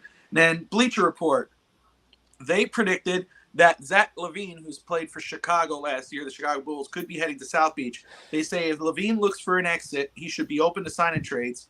Since most teams with money to spend are further from contention than Chicago, that's where Miami can make its move. So, Neil, I'll start with you and then move down the list. What do you think of a Zach LaVine possibility for Miami if Miami misses out on some of these other guys? Oh man, I don't know what it is about Zach. It just doesn't get me excited. I like LaVine as a player. I'm not going to hate on him. He can play. He's a willing defender. He can hit the three. He's more of a streaky scorer, though, in my opinion. I mean, I see him have big games, but I don't see him string them together as often. I don't know how consistent he is, and I guess what would if he would be a signed trade candidate, so he's not going to cost too much to get. He's a better shooter than Jimmy, but I mean, him and Jimmy's game pretty much Similar aligned players. with that, right? They're pretty much the same player after that, right? Except Zach LaVine is much younger, but LaVine is just a better shooter, like a much better shooter. So there's that. And maybe Zach LaVine's the kind of guy that you could have once Jimmy's gone, you know? So maybe that makes a lot of sense for him. He's probably like, you know, the safety net kind of. He's like my safety school. You know, if like I can't get Beal, if I can't get KD, Kyrie, or Beal, I'd be comfortable going after Zach LaVine. But I'm not going to try to reach for him right now. I'm going to try to go after the other guys first. But, you know, I guess Zach LaVine, Bam, Jimmy, and Kyle, because I don't think you have to give up Kyle. I mean, that's a better starting lineup than we've had recently. So, I mean, it is an upgrade, you know, I mean, and maybe PJ Tucker there. So I actually really like that starting lineup. But there's just something about Zach LaVine's game that just doesn't excite me. And I don't know, maybe you guys can articulate that better than me, but I've just never been watching him and been like, oh, yeah, like, I want that guy. It's always just been like, oh, he's good. All right. Let me see here. The Knicks have traded Kemba Walker to the Detroit Pistons. Alex, following up with the Zach LaVine conversation. Look, Neil makes a lot of good points, but he sounds like he's not in favor for that type of move for Miami for that type of player. So, but Zach LaVine, would that be an option, or would that be a good option for Miami in your opinion? That's a fallback option. It's funny we haven't talked about said. Donovan Mitchell. Yes, we talked a lot about Donovan Mitchell in the last episode and stuff. So. No, but I'm saying everything that's unfolded as recently, sure. like the past few days, it kind of Harrison's back. Get out the way, Harrison. Who's Just that get up and leave. sexy Get guy up and back leave. there? Get up and leave. Damn. Damn, look at that forehead. Oh. Whoa, that's my brother. You know blood? Oh, Alex? man. Oh, that's not. Oh, man. Look at Here we go. Here we go. Here we go. Here we go. Oh, We know God. who he picked. We know who he picked. No. I got this last one though. I got the last one. I'm not gonna go. Let's not back get to the Zach personal LaVine to stuff. Neil. Oh, no. I'll get to Neil. He's what's one thing about Zach LaVine when he first came out.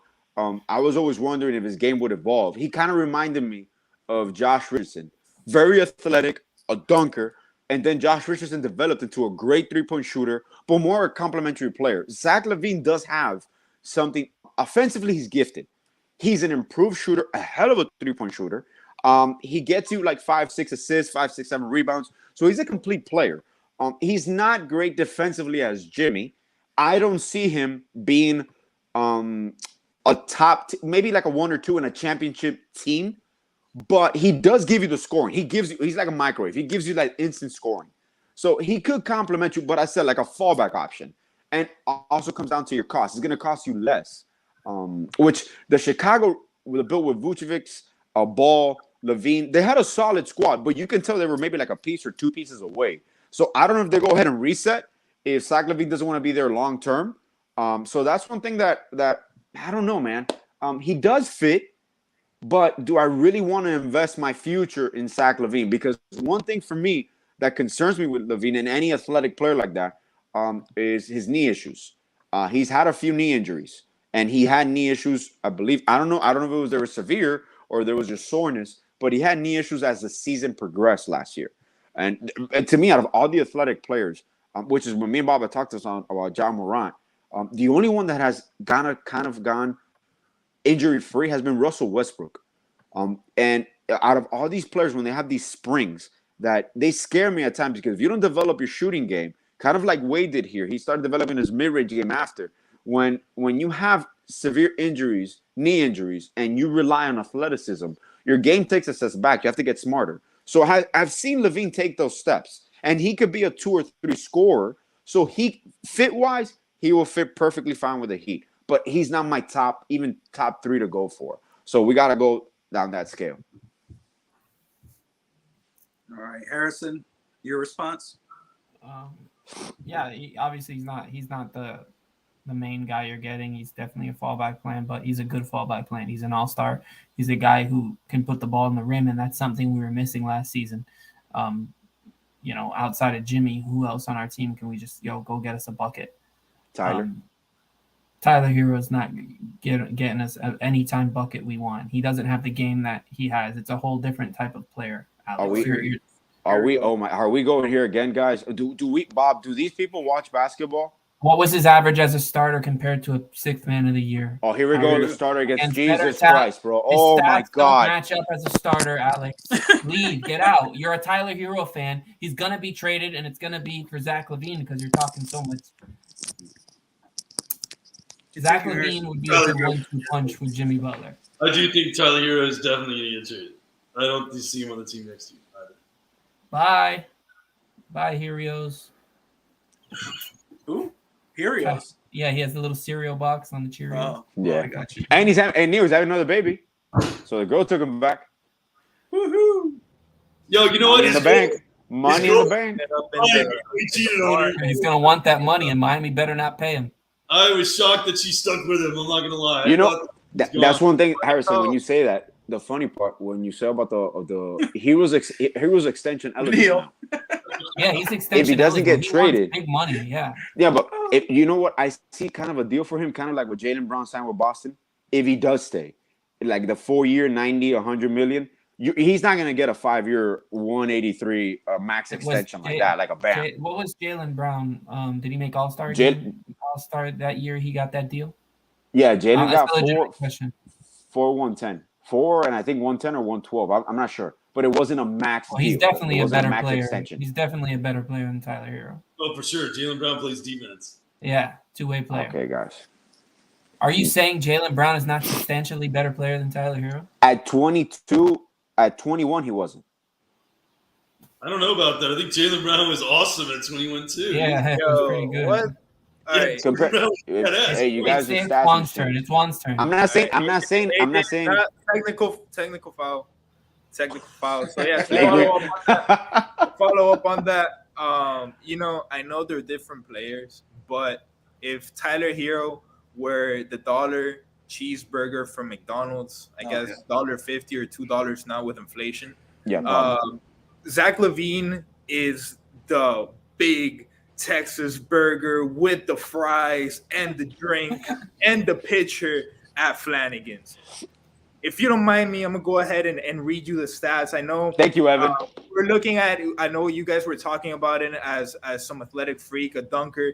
But if you're looking at his field goal percentage, last year he shot 47.6% from the field, 38.9% from three. I don't know about you, but for a guy that was primarily a dunker and a physical player a few years ago, I'll take that any day of the week. Who is this? I'm sorry. Who are you talking? This is Zach LaVine. You're okay, talking. I got you. All right, go ahead. And as far as points goes, he's averaging 24.4 last year. 27.4 the year before that, 25.5 the year before that. This is a scoring option that you like, and I know he's not the sexy trade option like a Bradley Beal, like a Donovan Mitchell, but he's effective. He will give you points, and he talking about Zach LaVine. We're talking about Zach LaVine.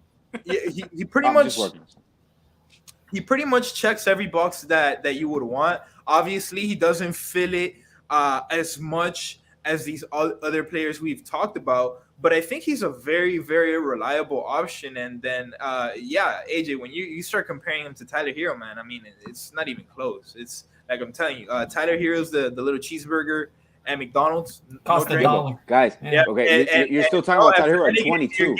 22. For Zach LaVine, you're going to Zach LaVine's restaurant, and it's the Flanagan style burger with the curly fries, with the blue cheese, with the drink and the pitcher, and the great environment, and the waiters giving you good refills. You go to McDonald's and you got the dollar menu. Tyler Hero spot, they're giving you an attitude and a bad burger. So you gotta throw in the attitude part. Damn, I want that Flanagan's burger. Damn. I do. Keep talking about Flanagan's, man. Yo, we gotta hit. We should have done this in Flanagan's. Can Flanagan sponsor our show? Say what? We could try. We could try to get sponsor our show with the amount of with the amount of airtime they're getting right now. Yeah. Absolutely. We need to make a call to Flanagan's. Alex, I'll drive down. We'll do a show hosted. Let me just we'll say do a this. live I show from agree. Flanagan's. I agree with Juan. I know Zach LaVine is not a sexy name when you think about the guys that have been mentioned for Miami: Kyrie, Donovan Mitchell, Bradley Beal, KD. You hear those names and you go, damn, of course you're going to want those guys. But Zach LaVine, I think, fits perfectly with this Heat team. And Juan just read the numbers. So, I mean, I'm not against that move. I'm a big fan of Zach LaVine, and I think he would do very good with the Heat. But Bob, go ahead. Will you trade Hero for Zach LaVine? Yes.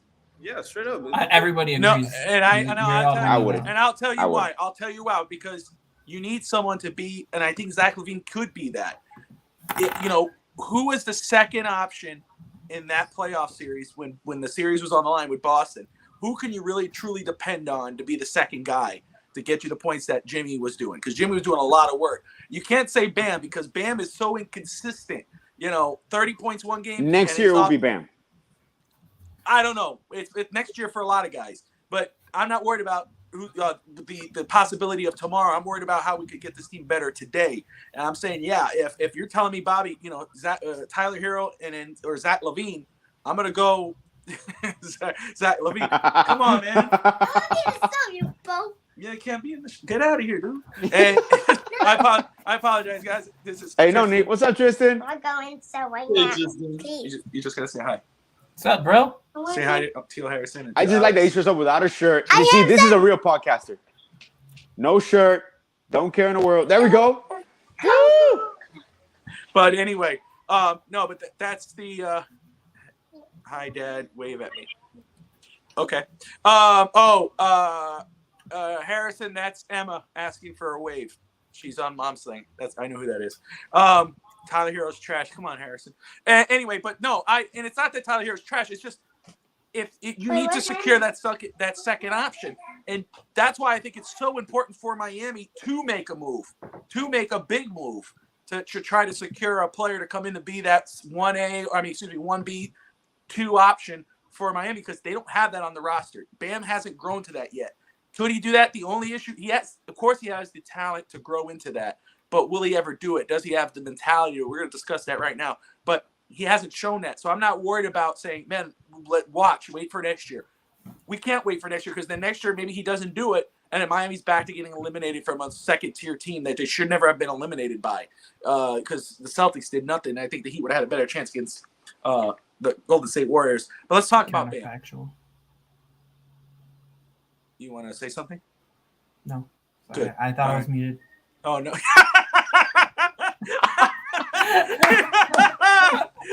Epic fail. Epic. Let me make fun of my brother. That was Hot great. mic.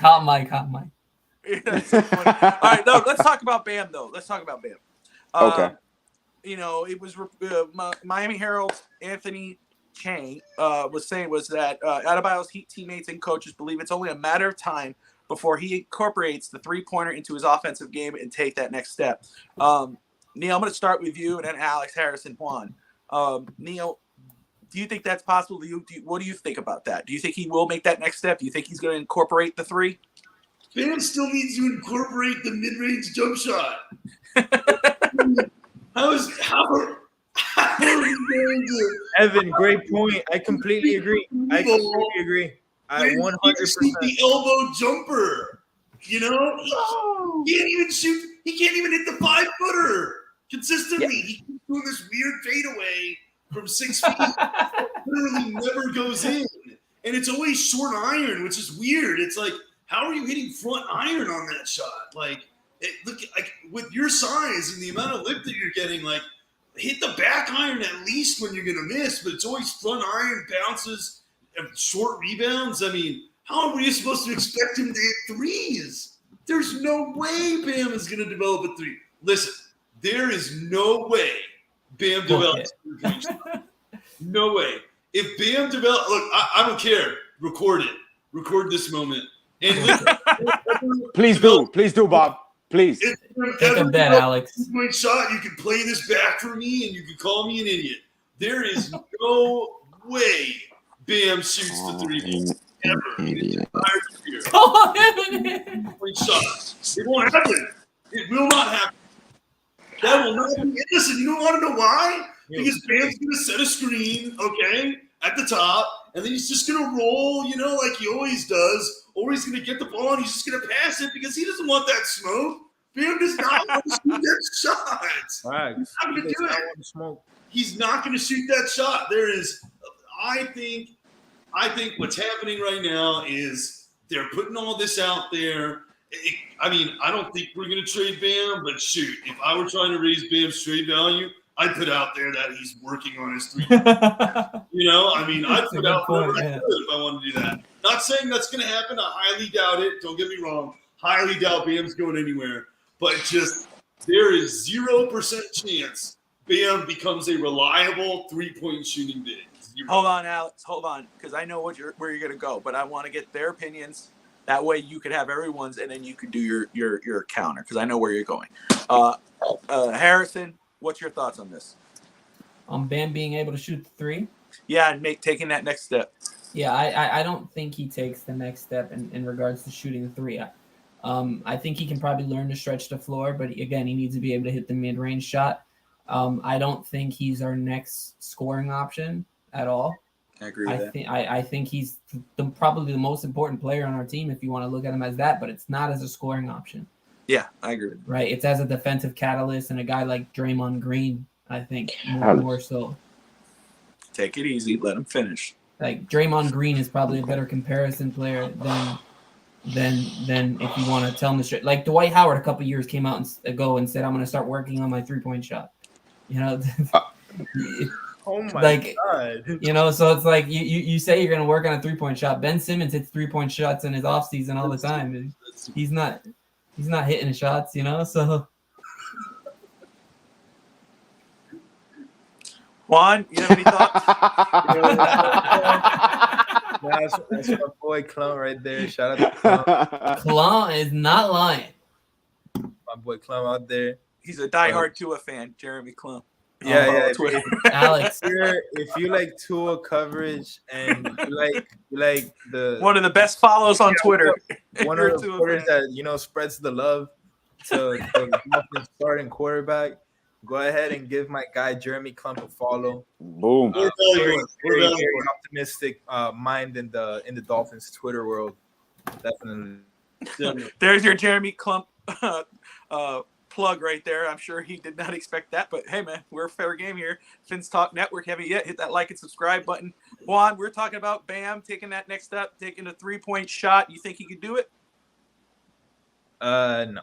In a short answer, no. I heard about this going into the 2020 season with Jimmy, how he was going to develop his shot and he was going to be the second scoring option. And I'm like, holy shit, we're going to go all the way. And then, he didn't. And then they were like, the next offseason, they're like, he was kind of working on it, but it was rough. But, he's really tuning it in this season. And this season is really going to come out. And, you saw it at times, but those times is when he wasn't scared.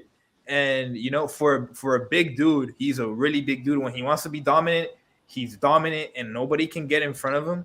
But there's just this thing that when he goes against some centers like a Robert Williams, like a Joel Embiid, I know he's not going to be able to run through them like he would to other guys. But, I mean, he just completely takes, he lets them do whatever they want. And, in the Sixers series, I know Embiid came in late and he came in hurt, but when he came in, he was making Bam look like a little boy sometimes. And, when it comes to developing a 3-point shot, the last thing I want is for my big man to start camping the perimeter like Joel Embiid does, because I know Harrison earlier said that Embiid had to work the perimeter because of Simmons, but even without Simmons, Embiid is a lot of times just camping the perimeter.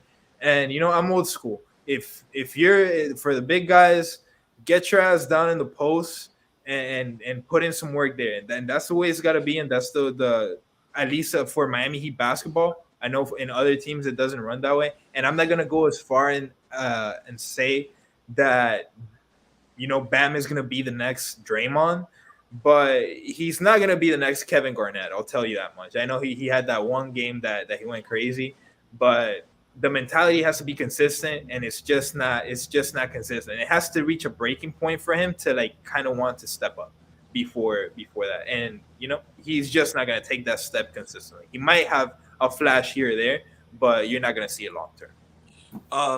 Great points there, guys. And I'm leaning towards that. I don't think he's going to take that chance, and I don't think it's because he can't. I think he has the ability to take the step. He has the talent to do it. Will he do it? No, and why? I think Neil kind of brought this up a little bit, and I think it's a lot mental. He's not consistent. It's off and on, off and on, off and on. So that's why, can he be he's maybe the most important body player because he does more than score, passing the ball, watching the floor, etc. Yeah, he does all that. Defensively, perfect. But offensively, he cannot be the second guy on your team if you're planning on winning a title. I just don't believe it. I don't think he will take that step. I know he can do it if he wanted to, but I don't think he really wants to. I think he's a very passive player. He's not very aggressive. But that's my 2 cents. First off, Evan, I see you, man. Jeremy, that's funny. You guys going at it there. He says that, Evan first said, I saw that earlier, was Bam makes Tua look like Dan Marino. I don't know about that. No, I'm just kidding. I don't know about that. No, we're just messing with you. All right, Alex, I know you've been biting your tongue. You made your faces. You are ready to pounce. Go on your rant about Bam Adebayo and why you think he could make that next step and maybe pick up the 3-point shot. Oh, and I'm sorry. Let me very quick, Alex. I don't mean to, but interrupt you. But let me update the draft very quick for you guys. Getting closer to Miami. Yes, we're there. We're almost there. Excuse me. 14th pick, Ochai Agbaje, shooting guard out of Kansas, got picked up by Cleveland. Mark Williams went to the Charlotte Hornets, the Duke Center. AJ Griffin went from Duke as well. He went to the Atlanta Hawks. Oh, Tari Bob, Eason. Go ahead. That AJ Griffin, that's probably John Collins might be moved. I know. Terry Eason, power forward out of LSU, has been drafted by the Rockets, and we're still waiting to find out officially where Jalen Duran actually went. They said he was traded to one team. Raj said he was traded to one team. Sham said he was traded to somewhere else. So people are still waiting exactly on that trade. So I think it was New York. Chicago is on the clock, but as we wait for Chicago, best fit for them, Malachi Branham, E.J. Lindell, power forward out of Ohio State, and Patrick Baldwin Jr. From Milwaukee. Alex, so go ahead. What's your Bam Adebayo? Well, I'll say this about Bam. First and foremost, basketball 101. When it comes to Bam, and the reason they're developing a shot in the three-pointer, a mid-range game, which the thing is, he's a consistent shooter. He just doesn't take consistent shots during the game. You can point this to two things. Like you said, it could be a mentality issue when it comes to being, I wouldn't say too passive, is being too unselfish. He's a team player. The mental aspect also that and I talked to Bobby about this before. When Jimmy Butler came in, Jimmy Butler's an alpha. So he is the alpha voice of that team. The heart and soul is Bam, but the alpha voice is Jimmy. Bam has gotten more comfortable as he's gotten older and older and older. The reason now that you see is incorporated, and you're going to see Spo incorporated, because this is as much as on the coach, what they've asked Bam to do. People don't talk about this. When you know basketball, you see what they're asking him to do both on offense and defense. Bam is your focal point on offense, pardon me. Bam is your focal point on defense. Because of him, you're allowed. You see my son there. Say hi. Salud. There you go. That's my boy there. When you see Bam, and the reason you develop a shot and the reason you are consistent, it allows you to be more aggressive. Why? Because the defense has to be held accountable. Right now, people play off of Bam because they know he won't take that mid-range shot. And I remember, Bob, when he first came out, I told you the evolution of Bam is when you see him, when he gets the ball, it's no longer a handoff, is when he turns around, squares up to the basket, can still be a passing, unselfish big man, but you make the intent to shoot, to look at the basket. He started slowly developing that second year, third year, and now you see more steps. The first step that you're going to see is I'm not worried about three-pointers, like you mentioned. I'm worried about consistent mid-range game. But what I'm worried about is consistent touches, because sometimes Bam gets lost late in games offensively in the scheme. Not because of him, it's because what they ask him to do. In my opinion, you'll see this year, late game situations, you're going to see the ball more in Bam's hands. People forget about it. 2 years ago, Bam was running a lot of point. Lowry this year took a step from, but because before Lowry came last year, Bam was running the point at times. If you've noticed, Bam was bringing the ball up consistently. So he's a creator. He's a facilitator. That's fine. This year on the coaching staff, you have to make sure the offensive scheme, the philosophy is we're going to be aggressive. We're going to incorporate Bam. We're not going to ask Bam to create for others so much because he creates for Strus. He creates for Robinson. He creates for Lowry and for Jimmy. We're going to focus. We're going to make Bam a focal point. And that is one thing I think has been on coaching. They haven't made Bam an aggressive offensive focal point. They've made him the key offensively, how everything maneuvers, how everything functions. And now you just kick in that ignition. Does it kick in him? Do I believe he can get there? Absolutely. We saw it against Boston. I know it was a one-game sample, but it was arguably on the road in the playoffs. You saw Bam, what he's capable of. But like what Bobby says, and I agree with him, is now can we do this consistently? I'm not saying he's going to be your second scorer, but you can say Bam is your most complete player, like Harrison said, your most important player, and he is a top two in any championship team right now. And you can say it right now. There's a number of franchises that if they can pick someone to start their franchise with right now, they will pick Bam. And once again, Bam is 24 years old. We are judging these people as if they're 27, 30, their prime. Bam hasn't even hit his prime yet. Sorry, Alex, just very quick because I don't Yeah, want go to ahead. miss Go out. ahead, man. First off, Mr. Hunter is watching. Hunter, how you doing, buddy? Love you. Hey, Harrison, wave to your son. He's saying he loves you. He says, Dad, it's Hunter. Wave, I love you. So I just want to Love you, Hunter. But we see you, little man. But I get it, Alex. You're right. And the thing is, he's very young, and he's still an important piece for Miami. That's why when people talk about trading for a star player or trying to get that star player to Miami or a second piece, they're talking about trading Tyler Hero and not Bam Adebayo because you want to do whatever you can to trade Bam. Now, you want a Kevin Durant type player. Brooklyn's going to want Adebayo over Tyler Hero, in my opinion, because what the potential Bam has, the potential he has. The thing is, to me, it's here. A great player, second most important player on the team, obviously behind Jimmy. But it's about that next step. I think you're going to have to ask for something else because I don't know if he would make that next step. I'll respond quick to that. First of all, if they can ask for Bam, the Heat are not going to give up Bam. The reason,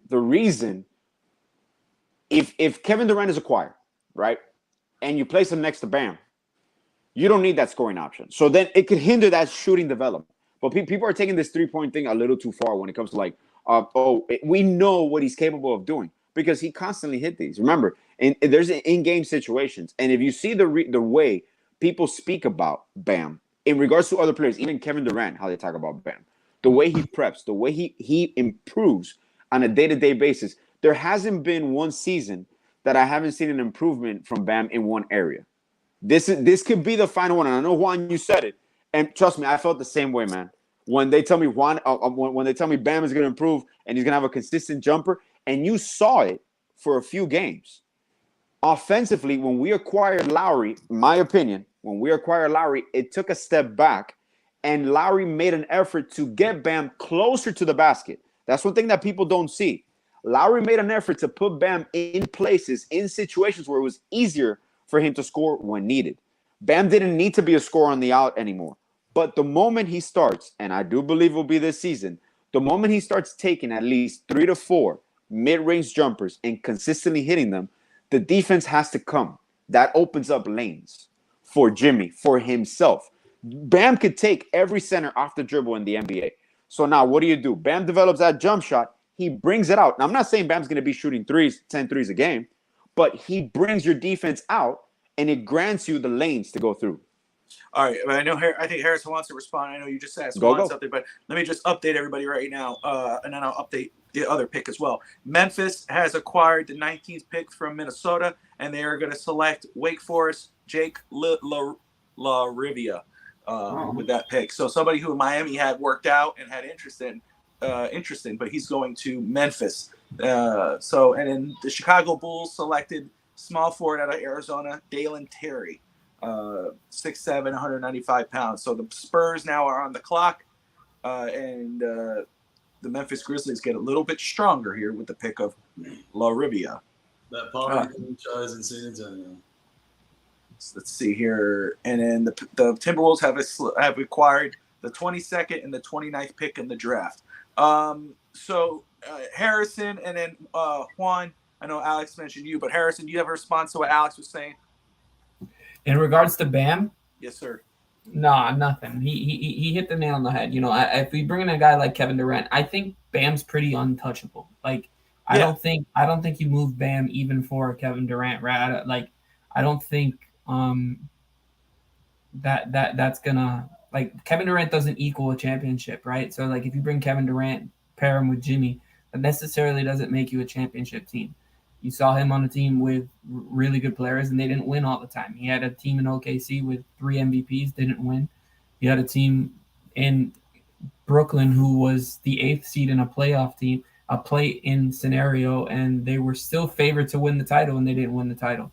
Good point. So he doesn't equal championship. Miami Heat equal championship, and if you put Bam, Jimmy, Kevin Durant, that equals championship. Like, there was a stat that I commented on the board earlier when San Antonio was on the board, and San Antonio has the least amount of top 15 picks since becoming a franchise. Miami Heat's number 2. So we're a winning organization. If you bring Kevin Durant in with Bam and Jimmy, you win a title. If you bring just Kevin Durant in, pair him with Jimmy, I don't think that necessarily moves the needle. I think Bam is an untouchable. We drafted him, and he became a star. He's on his way to become a superstar. If he can, I think, learn his role. And that's where I disagree with Alex. I don't think he's going to be a prominent scorer for this team. When I say Draymond Green, it's not a slight. Draymond Green's a Hall of Famer. And Bam, for all intents and purposes, is a better player than Draymond Green. He could be as important to the franchise as Draymond Green. Yeah, I got you. He can score better than Draymond. He can definitely shoot the 3 better than Draymond. Sorry, Neil, it's true. Right now, he can shoot the 3 better than Draymond.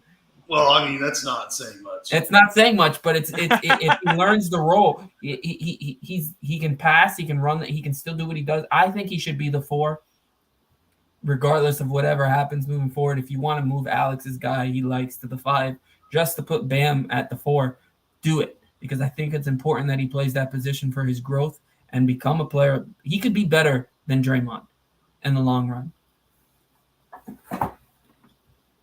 Yeah, I mean, I agree that he could be better than Draymond in the long run, but he's got to want to do that. Alex was talking about how if Bam this season takes, 3 to 4 jumpers a game, that could help his growth in the mid-range game.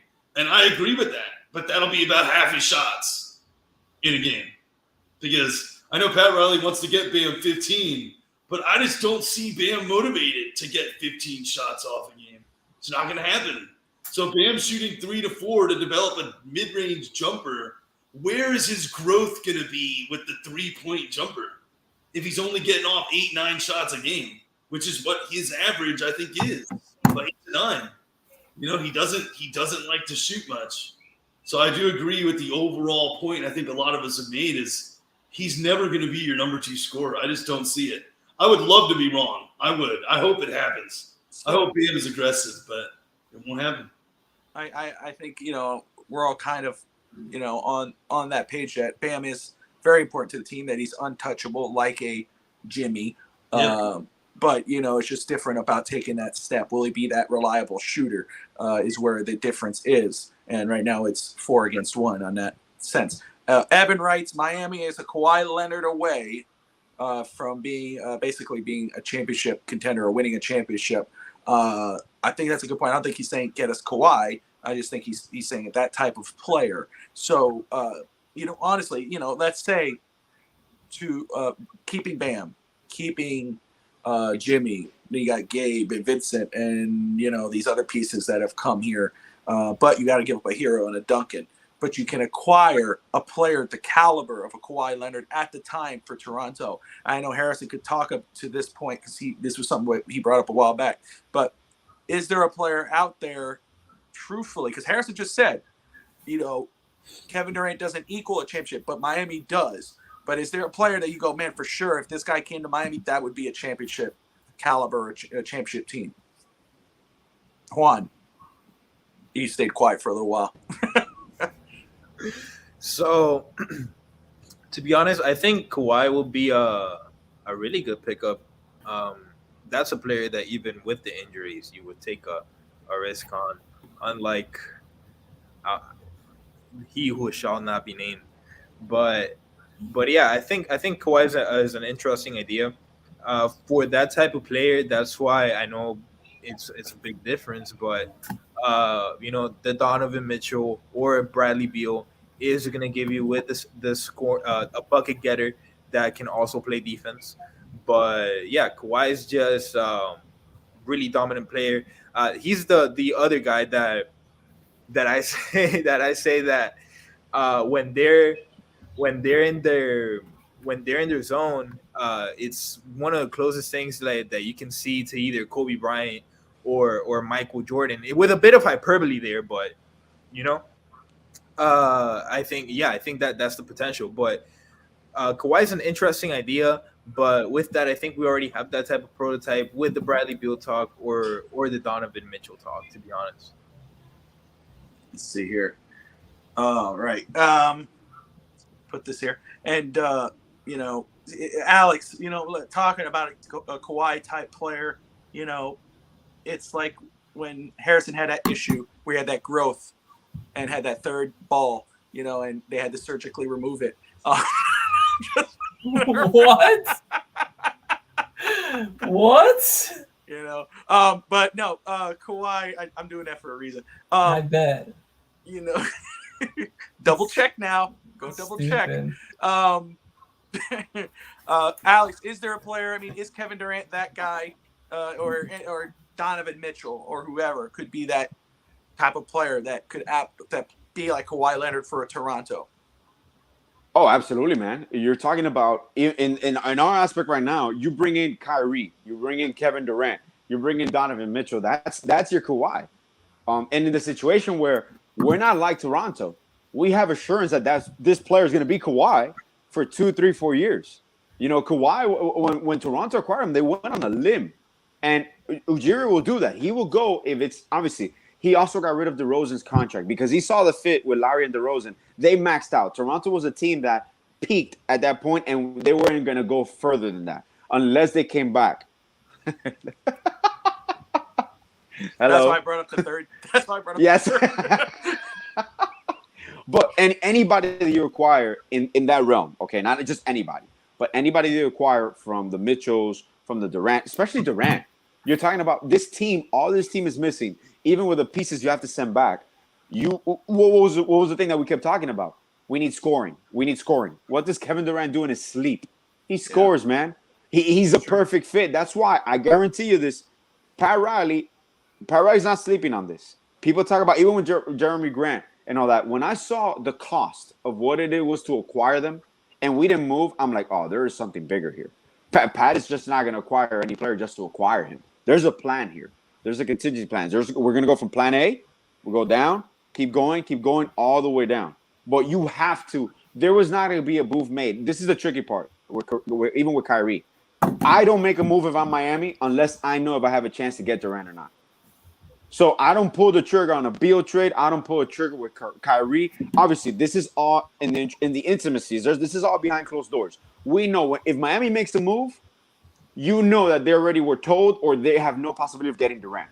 But until you exhaust all those possibilities, You don't make any other moves. That's why you're going to see a lot of national reporters. National reporters. Oh, Miami's sleeping. I don't know what they're doing. They're waiting it out. We're waiting it out for a reason. You can't overreact, or you can't just react. You have a plan.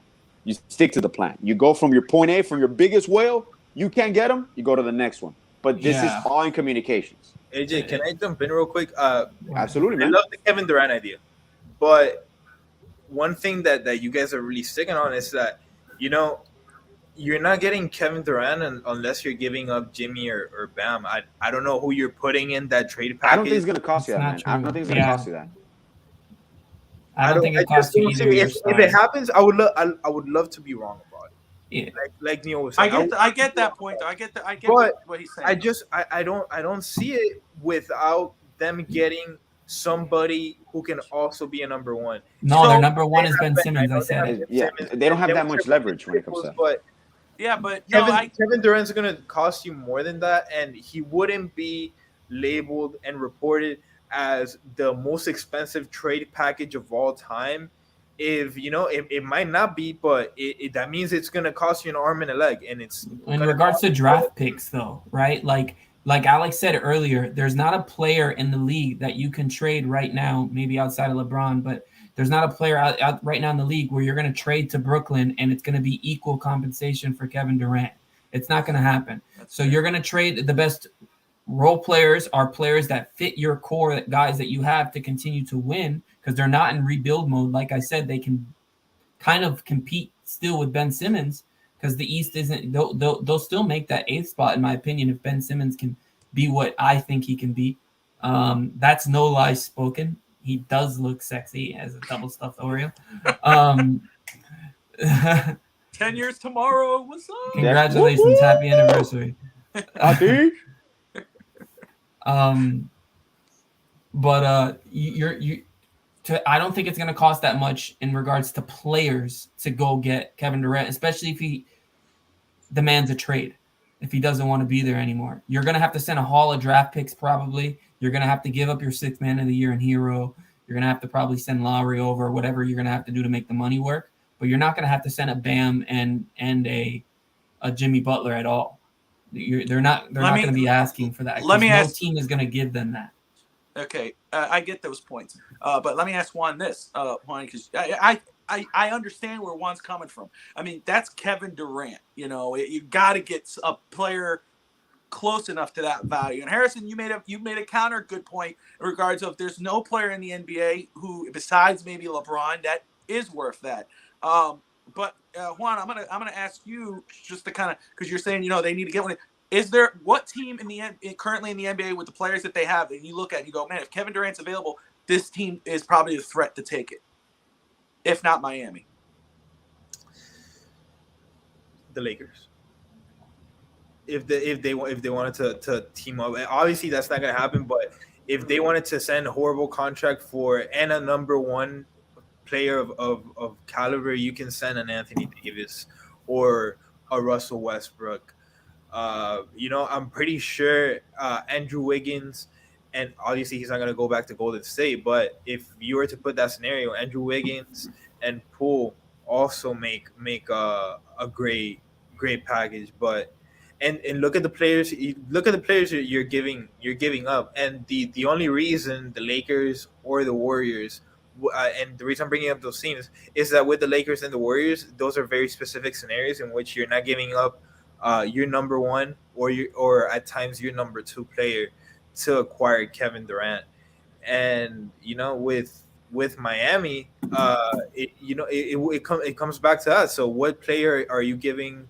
You're not gonna get equal value. You guys are right. That's why the Lakers didn't want to trade Kobe all those years back, because they weren't gonna get equal value. You're not gonna get an equal value for KD. But what they're gonna try to do, if they're smart, which I don't know with the moves they made, I don't know how smart they are, but if they're smart, I'm getting your number one, the closest thing I can get to a number one player, and then the filler to compensate for the talent gap is going to be the role players, the shooters that Harrison was talking about. I want the shooters, but I also want your best player or your second best player on your team. All right, and then Evan says Miami is a guard away, Bobby.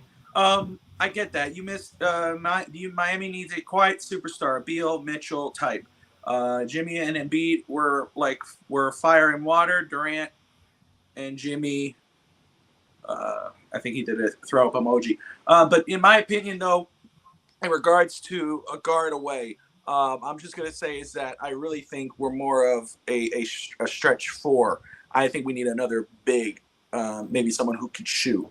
But I agree with Juan when he was saying earlier about old school, a center, a strong center, a dominant center, someone who could, ground. That was something I think we were missing, and that Bam's not. So I understand a guard, and we may get a guard here at 27th pick, but I'm interested more into another big. If we're talking about, obviously there's no superstar right now. Excuse me, I'm sorry. Another superstar now available like that. We could talk about Embiid and all that, but being realistic here, if Embiid was available, I'd be all over that. But in regards to the draft, there's a couple guys that I'm looking at, and the one I brought up to Alex earlier, and his computer may have died there or whatever he was on, but that's okay. He'll pop back on later. But I will say is that Walker Kessler is one who I am interested in for Miami, the center. My goodness, and of course, I forget his school. But so Juan, I agree with you on that. What do you think, Juan? Draft pick wise, as we're getting closer to Miami's pick, we talked about superstars, but draft pick wise, is this where you're going to go and get yourself that big that you were talking about earlier? Or do you think, there's a plethora of guards here. EJ Lindell is still on the board, the power forward. There's a few guys still on the board, especially guards. But, what's your preference? Do you think Miami should go guard here, or should they go center or power forward or small forward? I think if there's a center that can play right away, or big that can play right away, I think you go for that. But as good as we want to rave that this team is, there's also possible upgrades like the shooting guard position. And Kyle Lowry is not the point guard of the future either, so you have to see if there's probably a guard like George General still available that you can build on, or someone with upside that you can build on. At the 27th pick, I know a lot of good players have come out, and I know there's some really high caliber players have come out at the first and even the second round, but it's not often that it happens. So I would go with the upside on it, and I would just go best player available between a big guy or a point guard, in my opinion, and we get our scoring option through free agency. All right. And I'll say, sorry, Walker Kessler is a center who plays for the Auburn Tigers. That's the guy I was bringing up earlier. I forgot the team he was playing for. 7'1", 241 pounds. Say what? He got picked just now. Are you serious? Damn Yeah. it, Memphis. Memphis Damn you. It's a bad team. Memphis is dangerous, man. Memphis is I know dangerous. they are dangerous. That is a bad team. They're dangerous. So Damn pivoting it. back to the draft, what do you guys think? Like, what are the players available that are still on the board? Nikola Jovic is someone that That's another guy I yeah. mentioned earlier to Alex. Nikola Jovic is the guy, man. If we can get him, that dude. That's who I want. Yeah. Guy is very small right now, 210 pounds, but he's got the frame and size to fill out. He could be Nikola Jokic. He really could be. And even if he isn't as good as Jokic, if he's just the poor man's Jokic, I'd take that on this team right now. Jovic was already in the Serbian league. He was already playing. This kid can pass. This kid's got good vision. He is 6'11". If he fills out and gets some size to him, he can shoot the ball. This dude is everything. He played guard, I think, in Serbia, but he'd probably be more of a forward in the States and with us. I look. I don't know if he's going to be there at 27. We're already getting kind of close. We're 23. This is kind of the time where, it could break my heart and someone take him. But, at 27, he's the pick. Yeah, and it goes back to the thing we were talking about last week when we brought up the draft. One thing that's really big for me is experience.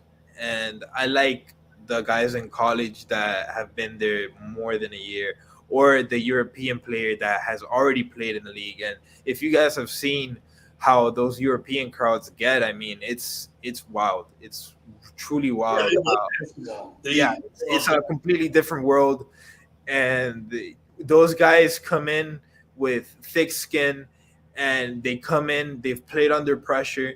They've dealt with high intensity battles, obviously in the court. So that's what you want. You want a guy that has that has earned their stripes already, and that's really what I want. So when you mentioned Jovic, I think that's also a great option for the man. Just to touch on what you said, it's like these guys who play overseas, you know, the NBA is a lot glitzier and there's more glam, there's cameras, lights, all that stuff.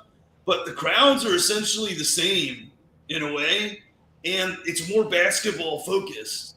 You know, these guys, they are more in tune to the game than a lot of the young players coming out of college. And they're just, like you said, they're just much more refined, you know, and they're more battle tested because they're playing in professional games, you know, with higher stakes for them, for less money too. So they've got better mindsets. They're more mature in that aspect. But the upside this kid has, I really hope we get a chance on him, but I'm not as optimistic, sadly. Hopefully, we're fixing it by bringing him up so much. Let me see here. Philadelphia is trading the number 23 pick to Memphis for DeAndre Milton. So it looks, is Memphis moving back? Oh, 76ers moved Danny Green and the 23rd pick to Memphis as part of a trade to acquire DeAnthony Milton. And Memphis sent them David Rudy, who they selected as well. And it looks like John Collins will remain with Atlanta past tonight. And let's go ahead here and talk about Christian Braun went to the Denver Nuggets, Malachi Branham, and I know Evan is going to get on me about butchering names, but I am just going with what I think. And of course Kessler, which really pisses me off. Talking about heartbreak, Neil. I really liked Kessler too. I'm not gonna lie. I really would have loved that size on this team and that defensive presence. You know, Kessler, amazing shot blocker. You know, a good rebounder. It is a shame that we missed out on someone like that because we desperately needed that. No, for sure. And but let's talk about best players available that we were discussing. And Alex should be joining us shortly. He did have his iPad died on him, but he's logging into his computer. But we talked about Nikolai Jovic. Is that the right name? Jovic. Thank you. And there goes Evan again. I know it. But I was looking at him earlier, and he's somebody that I was very intrigued with. And I know Alex was bringing up defense with him, but offensively, I think he's basically a point forward. That's one thing I was noticing, and he knows how to handle the basketball. And that's something that the league is kind of trending in right now. Jaden Hardy is still available. EJ Liddell is still available at Ohio State. He's a forward. Kennedy Chandler, Tennessee guard. Ty Washington. Blake Wesley, who I know worked out for Miami, is still on the board there. Kessler just came off. I don't want any guards though. Like we got guards. That's the thing too. You see, I'm with you on that. And now if we trade for a guy though, if we trade one away, okay, that makes sense to me then. But I mean, I don't know if they just got so many guards. You know who Jalen Williams from Arkansas would be a solid pick too. You know, a lot of guards because I want a big. I want someone who has size. I want someone who can play the four, or like Juan was bringing up earlier, which I absolutely agree with. They need. I'm an old school guy.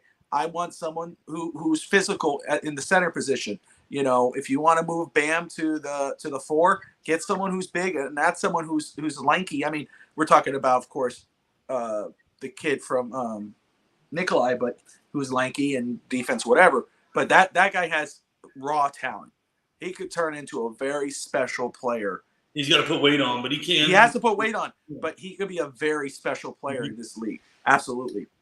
But yeah, I'm with you guys. I mean, a big is more. I'm not really into the guards, but we'll see what happens. Plus, I mean, EJ Liddell would not be a bad pick either. I liked his game at Ohio State. No, and he has size on him. And he has size on him, exactly. I liked his game at Ohio State. He did good. Yeah, I mean, you guys make a great point with that because we do have a great developmental team. So you can teach. I mean, all these guys come in with skill, but you can refine skill. You can't refine size. So with a lot of these guys, if they're a bigger guy and that's what we need, yeah, definitely stick to focusing on a big. But so far, let's see if we can get this guy Jovic because I like the experience. I like that he's played against grown men, so he has those battle scars, like Neil said. So hopefully we're not jinxing it here. And here's the thing about getting someone like Jovic, exactly what Juan said. And I'm glad Alex is here because I'm about to shit on Yurtseven. Miami, Yurtseven, and they turn him into something semi-serviceable, from basically nothing to semi-serviceable. What they could do with someone with a much higher upside than Yurtseven, would be amazing, because obviously Yurt doesn't, his ceiling isn't very high, but this guy, Jovic, his ceiling is through the roof. And if we could develop, this guy, Jovic, the way we've developed Yurtseven from where he was, I mean, you could turn this guy into, a solid rotational piece, all-star. I mean, its ceiling is there. Sky's the limit. I brought him up to Alex earlier, as I said, and Alex is back. And I do want to bring up, though, because I keep seeing this guy's name pop up. Ty Washington, and that's something I was EJ Liddell I want to talk about. But again, the players that are still available that Miami might be interested in, I know I prefer a stretch four. I prefer a bigger guy, not guard. But Ty Washington, EJ Liddell is the name that keeps getting brought up for Miami. Blake Wesley, who we know worked out for Miami. Jaden Hardy's still on the board, and then Nikolai there, who I like a lot. I think he's a raw prospect, but I think he has so much potential to be something in this league. But EJ Liddell, I want to talk about him because people keep bringing him up. And I was looking at him also earlier, and I got the page that I had pulled up. 6'7", he's a forward out of Ohio State. 6'7", 6'11" wing, 21 years old, 243 pounds. Average 19.4 points per game, about 8 rebounds, 2.5 assists, 0.6 steals, and about 3 blocks. I mean, that's impressive. That's impressive numbers, actually. His strengths are passing, good court vision and awareness, finds the open man, win double, excellent passer from the post, and rim protection, fantastic shot blocker and rim protector, almost 3 blocks per game. Defensive versatility, which is something Miami is big about. Defense, scoring, solid post and face-up game. He likes to get the foul, and then shooting effective in pick and pop, and at the spot-up threat. It's a dramatic year-over-year improvement in both the three-point efficiency and volume. Size is a weakness because of the power forward at 6'7", athleticism and the upside doesn't have much elite physical tools. Shot creation. He compares to Jay Crowder, Paul Millsap, Grant Williams, and Eric Pascal. Let me tell you something. Those guys there, those are guys I think we could have used to help us in that series against Boston. So I like the idea of that player of that type of caliber. Alex, I don't know if you know anything much about EJ Liddell, but we were talking about Nikolai earlier today. I messaged him and Walker Kessler. The freaking Memphis Grizzlies took Kessler, which really pissed me off. But you're on mute, Alex. But what's your thoughts? I saw the pick. Talk to me about Nikolai. What are your thoughts on Nikolai? Man, he's offensively he's very gifted. Obviously, defensively he's raw. But you can like you said, you can develop him. You can incorporate him, but it's obviously more of a long-term project. It's not something that's going to give you a playoff difference right now, right off the bat. So if you go with him, you're thinking long-term, or maybe they'll move him. But he does have the potential to continue to develop, round out his game, and become successful in this culture. So I'm all for the pick. I don't mind because at 27, honestly, I've always been a big believer in you draft the most talented player. You don't draft the need at 27 because you can draft the need, you use them for 1 year, and you just pass the possibility to draft a generational talent, even if it's at 27. So I'm a big believer in drafting for talent. So if he's there, I take him. But I'm still iffy, man. I don't know if I still have a feeling Miami might trade down. But if the player that they want, the player that is available, they'll draft him. They'll take him, and I would take most talented player with the biggest upside because he's not going to make a difference next year. I'm not worried about that. But I am going to have an asset, or I'm going to have a generational talent, if anything. Yeah, I mean, you're right. He's not going to make a difference next year because, again, he's got to put on NBA size. He's too skinny. He's 210 pounds at 6'11". Dude's just going to get hurt if he doesn't put on size. And but he can play, man. He can play. Ball out. The dude can pass.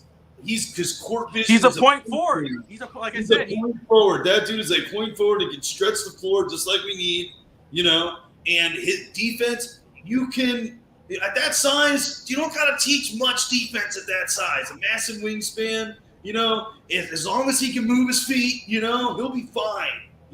That's just. But moving feet comes with the weight gain. You know what I mean, and getting that strength in your lower body. And so.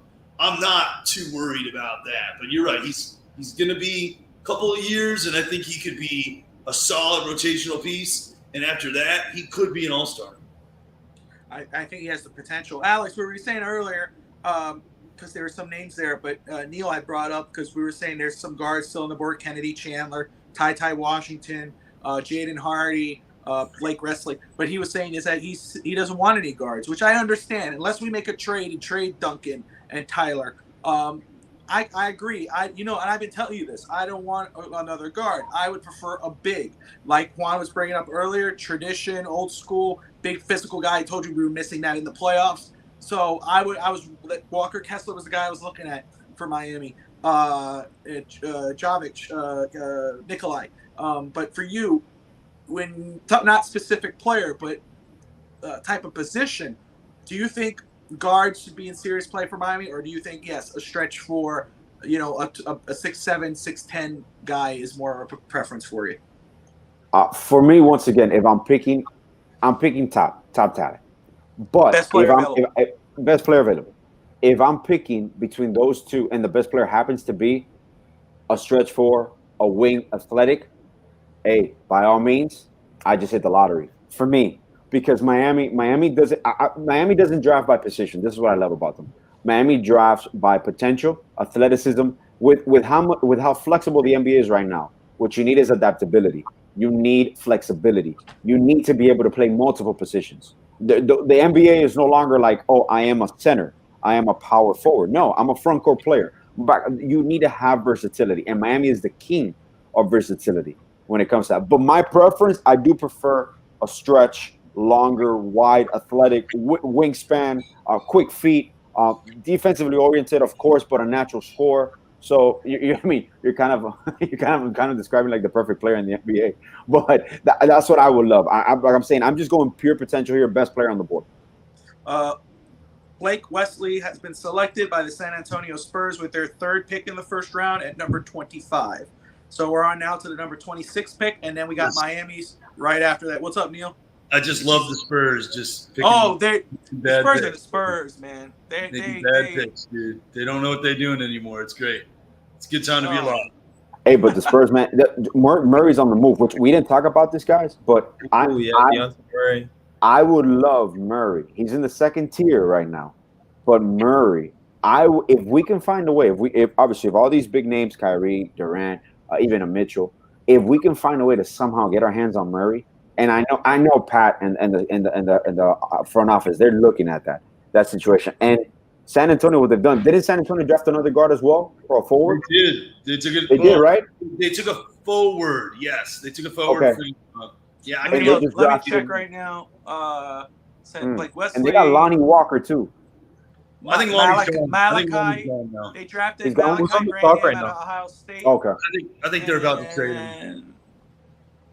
Jeremy Shakan, power forward out of Baylor. So this is their third pick. And then, excuse me, let me just update now. The draft pick that the New York Knicks, the draft pick that the New York Knicks have acquired from OKC with the 11th pick for Ousmane Dieng was the 2023 protected first rounder from Detroit, 23 protected first rounder from Washington, and then the 23 protected from Denver. Wow. Okay. And let's see That's here. a massive haul. What a haul. And OKC has the ammunition, so they can't make all those. They can't make all those picks. They already have like 21 players on the roster, and they still got multiple picks. I just want to say right now, I know we've been talking about Nikolai, but looks like Miami Heat Twitter is all over EJ Liddell from from media, from the fans, from Heat Twitter sites. So, which again, looking at him earlier, reading his numbers, reading his reports, scouting reports, that's somebody who, when I say, man, Miami needs a certain guy, that guy kind of fits that bill. Let's see what happens here. I don't want another guard, but looks like Houston is taking Wendell Moore at number 26. Interesting. Wendell Moore off the board there. Okay. So now it's go time. It's go time on the clock. We're on the clock, and the guy's available. Miami trades the pick too. God. Damn, Alex, you got me looking. I'm like, no, I didn't see that. I didn't see that. So now we can. Okay. Yeah, I don't know if you guys do this, but for example, it really bothers me when people start leaking the pick, especially Woj, and he starts wording it differently. So when Miami's on the clock, I turn off Twitter. Like I just go and I just watch like a little boy. I'm just waiting for the pick to come in. I don't even look at Twitter. I don't care what they say. So if you know, don't tell me. Don't tell me. The NBA needs to fix this thing. Like this, I agree. You know, they what's the point of having a live draft? The NFL too. They have like the reporters tweet it before it even gets. The other thing that bothers me, man. Like bothers me is the stupid trades. Like, why are these proposed trades? Like, just make the trade deadline during the draft and just call them legit trades.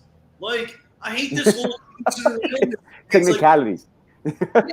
Technicalities with the NBA draft that doesn't make any sense. Like, you've got these kids walking up there with these hats that they're not. I mean, it's dumb. It's so dumb. It's ridiculous, man. It's ridiculous. And you got them and then they're doing these interviews, a sham interview, because they know they're gonna get traded. And sometimes they even find out in mid-interview. It's like, I don't even know where I'm going. Oh, what do you feel about this franchise? Oh, I think I'm not going there. I'm going to another franchise. Just switch the hats. I mean, like you said, it's just it takes away, man. It takes away from all of it, you know. And then I'm watching the NBA draft, and some of the kids are in the stands, and some of the kids are at tables. It's like, I mean, and to get to the table, like I don't even know if it's a number that you get a guarantee from a team basically, so you get invited to come down, and obviously you get invited to the draft, but to be kind of like in the green room. Like you have like I think 20, 25 players. So and sometimes they even get skipped over. And you can start getting players from the stands getting picked before the people in the green room. Yeah, I saw that. And the table. Kansas just walked down from the stands, and I'm like, what the hell is going on here? You have enough space for all the tables there, man. You have enough space for every NBA player. There's only 60 people being drafted. You have enough space there. Yeah, you have enough space for all the tables. Jeez. It's funny. This is when you're like 3 hours in, you start talking about draft etiquette and like draft situation and layouts. And like, why are we doing this? There's no point in doing it. I will say this has gone faster than the NFL draft. Oh yeah, Neil covered for. Do you remember the NFL draft with Brady Quinn? Same way you guys covered the NFL draft. Oh, dude, I got into that, and before we even got to pick 10, I was knocked out. Yeah, we went to because we did the second day, and we were like nervous that if the Heat were going to make their pick. I mean, the Dolphins were going to make their pick. Of course, they did. They got Channing Dell, but yeah, we fought through it. We had multiple people on, but Neil stuck with me through most of it. So I'm always that's my brother right there, man. Stuck with me. He stuck with me. Some beer. I was lit after that because I just been drinking fun. Oh, it's fun, dude. Sharif O'Neal's still on the board. Chandler. I'm intrigued by Chandler. Let's see what. Well, that's another guy that. This is a guard, and Kenny Chandler a guard. I'm just not excited. Honestly, everybody that intrigues me is either a second round. There's a trade. Houston, Dallas at number 20 will. Oh yeah, that's the Christian Wood. Wendell Moore to Minnesota. No, we'll trade Wendell Moore to Minnesota. You Another thought I was one. talking about Miami? No. I thought you were talking about the Christian Wood because I know. I know. I was not. Juan went like a trade. Yeah. I was like, that would have been sick. I said it that way on purpose. Like, there's a trade. A trade. I really thought there was more like significant trades during this draft. There's been nothing. No, not Just- really. Just player trades. Nothing with Kemba or Walker prospect thing trades. didn't Not really really for with. me because I don't know what Kemba Walker has left. Well, things could happen, but realistic player trades that we've been discussing, Durant, Kyrie, Donovan Mitchell, etc., Bradley Beal, these don't happen until after the draft and closer to free agency because you got to think about accepting the opting in, then doing a trade or a sign-in trade. So I'm not really surprised that nothing big has occurred, but it has been a little more quiet than normal in regards of trades in general with prospects. But hey, you know what? And we are waiting. Miami is on the clock. The Miami Heat, I believe it's 3 minutes and 29 seconds or less, obviously. And of course, I'll probably see it here because I'm not watching it. Of course, Miami's going to take their sweet time. Oh, of course. Right now, you're probably working the phones. Yeah. Still, if you got your guy, they already called it in. So this is okay. So the CBS NBA has Miami's needs as a small forward and a center. Best fits for Miami, according to CBS: Kendall Brown, the small forward out of Baylor; Nikolai out of Serbia, the small forward we've been talking about; and then Orlando Robinson, the center out of Fresno. You guys really sold me on Jovic, bro. I know. I saw him working with Jokic. Yeah, a couple. It's like the same player. Yeah, and they look really similar. And I saw the memes about them being cloned. But like besides the tangibles that we're talking about, skill, mentality, all that, what really sells it for me is the intangibles that you get with experience. And there's nothing like when you're playing against grown men, like you're getting put in different types of pressure, and those European crowds are no joke. Like a lot of times the arenas have to be literally separated, sectionized half and half, so the fans don't mix in, because if it gets mixed in, it gets violent. So that's how passionate it gets over there. So hopefully we can get that guy, man. You guys really sold me on him, and I'm just hoping to get him now. And I'll say this too. I mean, I think it's an obvious thing, but don't be shocked if Miami makes a pick here and ends up trading the player, because Miami was reported early that Miami is trying to get a first-round pick for next season and a second-round pick for this current draft. So that is something to look at, and so we could get excited. But let's wait and see. They're going all the way. So it's 1 minute. So they're working the phones. To me, that's the other thing I was gonna say that like maybe they're making calls, seeing what they can get. So this is good. It lets you know that they're probably being ambitious now that it's crunch time. And the problem is what I love about everything.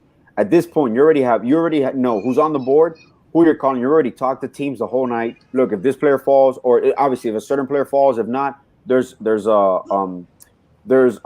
trade already in place. If I get my guy, I'll call you. If not, so like this, there's already plans going on. So you can tell me they're going around the room. If the person that they like is still there, they either try to work the phones or a trade is already gone. Are we at 20 seconds on your end, Neil? Yeah, pick is in here. The pick is in. It says pick is in. Okay. We'll let you know because we're probably a little bit ahead, Bob, since it's live. Well, Twitter. Yeah, look, it says Miami's pick isn't leaking because I've been. Oh, I'll wait. Yes. Don't say anything, Bob. Bob, don't say anything. Bob. I'm so sorry. Oh. Come on, Bobby. Oh. Is it the kid that they showed Handy? Or is it the Serbian kid? The Serbian kid, baby!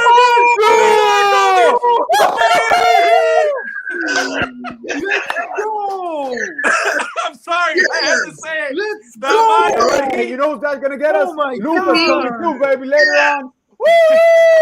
And then you know what? I'm nervous because they waited till the last minute. But this kid, again, as I said, I think he has the talent to be special because he's everything, bro. But I'm gonna say this. Remember ball.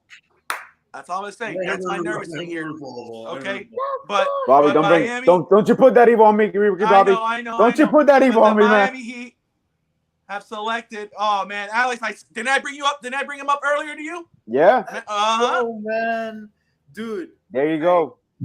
it feels like, they're not to, cross over too much, but reminds me of a couple years ago when there was a player I really, really wanted, and the team Who I like was ended it? up drafting him. I'm not gonna say names. Ahora lo vas a ver. You Ya van a can, hacerlo. Ya lo you van a can hacer. take guesses if you want, but Hold on. Let's see the official announcement. Now it's just wait and see if there's a trade, and I hope there's not because No, unless there shouldn't be. But what the Oh, thing no. about Alex was bringing up defense, and I understand it. But if you're going to trade Duncan, if you might trade Tyler, you need a shooter. And this kid is also a point forward. Okay? Let me jump up this stuff here. Let me just. Damn. Oh, Dude, man. he's a scorer, I'm man. sorry He's I a spoiled scorer. it, guys. I'm sorry I No, spoiled it's okay. It's okay. I had to. no, I had honestly, to. dude, I forgive you. when you said it, I got worried because, like, when honestly, I couldn't read Bobby's expression. I didn't know if he was happy, if he was like, it was just shock. So I was like, what because it's one of those, like we were talking about, we don't want to get heartbroken, right? So it's like we're talking about this guy, you're like, I'm sold on him, and I'm like, oh, here we go. And then when I saw him, I was like, Guys, oh. I'm gonna bring now. What happens? I'll be devil's advocate right now. We're all excited right now. Nets request this kid, Hero, all that for Durant. That you see, those are the things that now, like you see him. I'm just seeing him play that's right obvious. now. He can ball out. No, yeah, he but can like, ball out. the fan in you want to see the kid play. Oh Like, man, you want to see him put on the jersey and everything. But the thing is, I'm not. and he fits perfectly with his team right now. It's insane. And But that's this key kid- culture right there. You want a grinder because if all those guys that play in Europe, man, is what I was telling you, the crowds, the experience, all that. They're coming in with a different type of grit. Exactly. And that's what you want in that locker room. Let me just go ahead and read this off here. Let's read these things from the NBA.com, the draft profile. Neil, do me a favor. Say his name for me. Nikola Jovic. Thank you. I'm bad with names. You got to correct me 1,000 times, so I beg for forgiveness from everybody.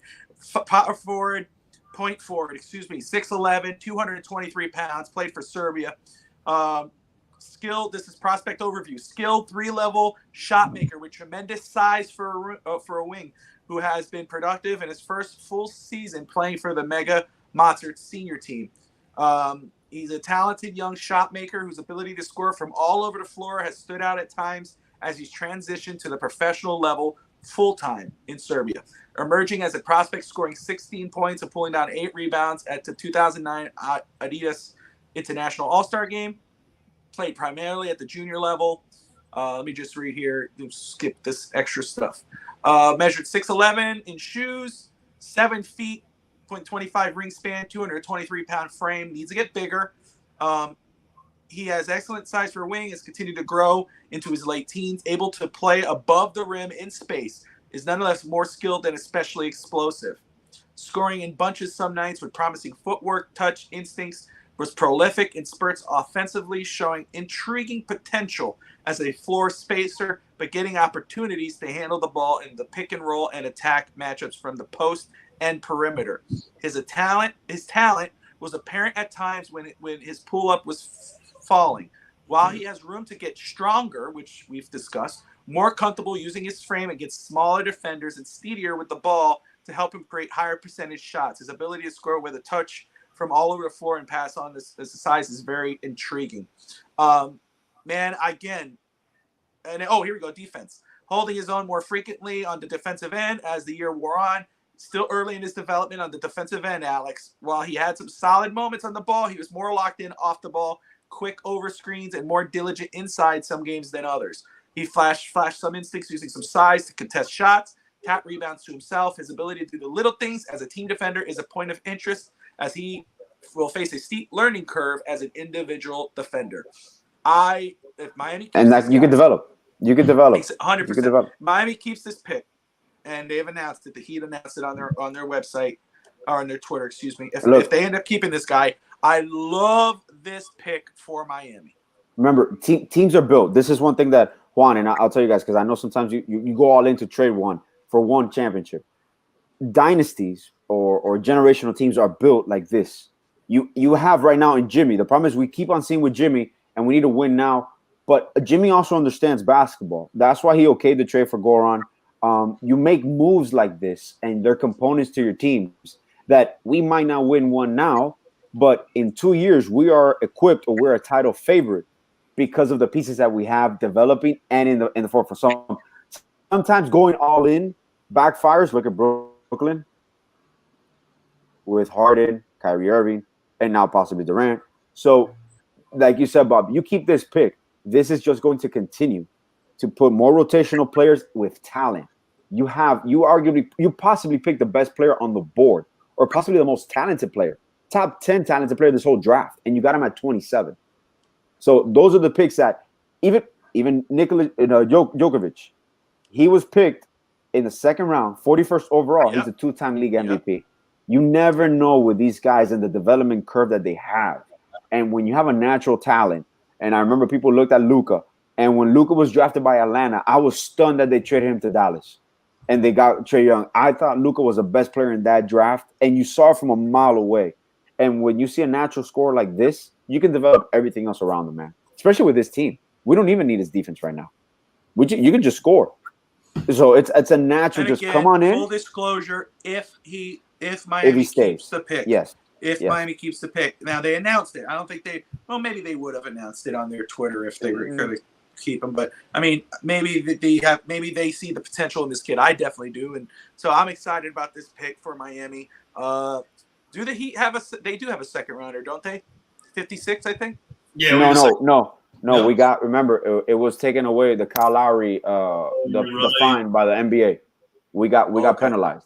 So we got fined, and they took away our second round pick. That's why there's only 58 picks this draft, because Chicago got fined and lost the second round pick too because of Lonzo Ball's trade. Okay, but yeah, the Heat will buy into the second round if they want to. Miami could buy a pick, and of course we will address that and react to that on the next episode of the Goon Squad, because we want to stay here to address the Heat, and we've talked about a lot of stuff. We talked about KD, Kyrie, Bradley Beal, John Wall was a fun topic for everybody.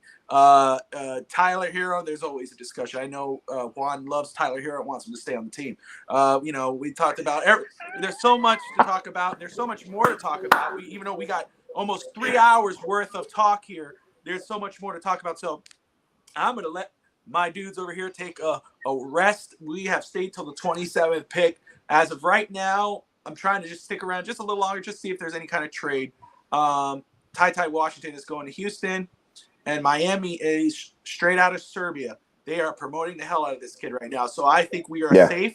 Miami has got the guy we've been discussing. I am excited about this pick. I'm glad Juan got on board. That's so funny. Somebody saying this kid Nikolai for Murray, straight up Spurs. Tag the Spurs. No, we're good. Anyway, but we will leave it at that. We got so much more to talk about, but we have a long off season here. The free agency's around the corner as well. If you guys haven't yet, first off, thank you for everybody who's tuned in to the Goon Squad, the live draft reaction show. If you haven't yet, hit that like and subscribe button. I want to obviously thank Neil for joining me. This is the second draft we've done together. Really enjoy his company. Juan, it's been a fantastic addition to the Fins Talk Network. We had a lot of big plans for the Goon Squad. We're excited about sharing that with social media, TikTok, and all that. We're going to try to work that out. And then, of course, my brother, Alex Atiachiska, and then my baby brother, Harrison, who left us a little early, probably from some technical difficulties. My nephew over there, Jake, thank you for joining us. Love you. And everyone else, again, if you haven't hit that like and subscribe button, and also, if you haven't yet, check the episode description below. Hit that link. Fable Beard Company. If you have a beautiful beard with a little salty patch like myself, you want to take care of it, groom it nice. If you got that Saddam Hussein mission look like Alex, or the Cuban drug lord, so you could go with that. And Juan looks like my lawyer. That's right. But if you got something like that, you want to take care of your beard, keep it, treat it nice the way it deserves. Go to Fable Beard Company. Use the link below. Use Fins Talk 15. They got beard oils, shampoo, beard butter, everything. Fantastic, even CBD products, all that whatnot. It's definitely worth it. And if you want to join the show or come on and be a guest, whatever, put your 2 cents in, please get in touch with one of us. You can Neil Cadero 2. Yes. I'm always butchering that. Thank you. Third and Juan on Twitter. AJ_Atia. Razor NXT Games, and of course Bobby Finstock, and of course Finstock Network on Twitter. Love you too, Emma. So first off, guys, thank you for joining us. We got our guy. We are excited. Heat culture is alive and well. It's not ending here. We got a lot more moves to make, and we'll see as we see you next week. And don't forget to tune in to Saturday Fins Talk Today with me and Hank as we talk Miami Dolphins. There's always something to talk about there. And of course, Overtime with me and Brett Legassi. Till then, Night. see you guys next week. Y'all have a good one. Bye, Bob.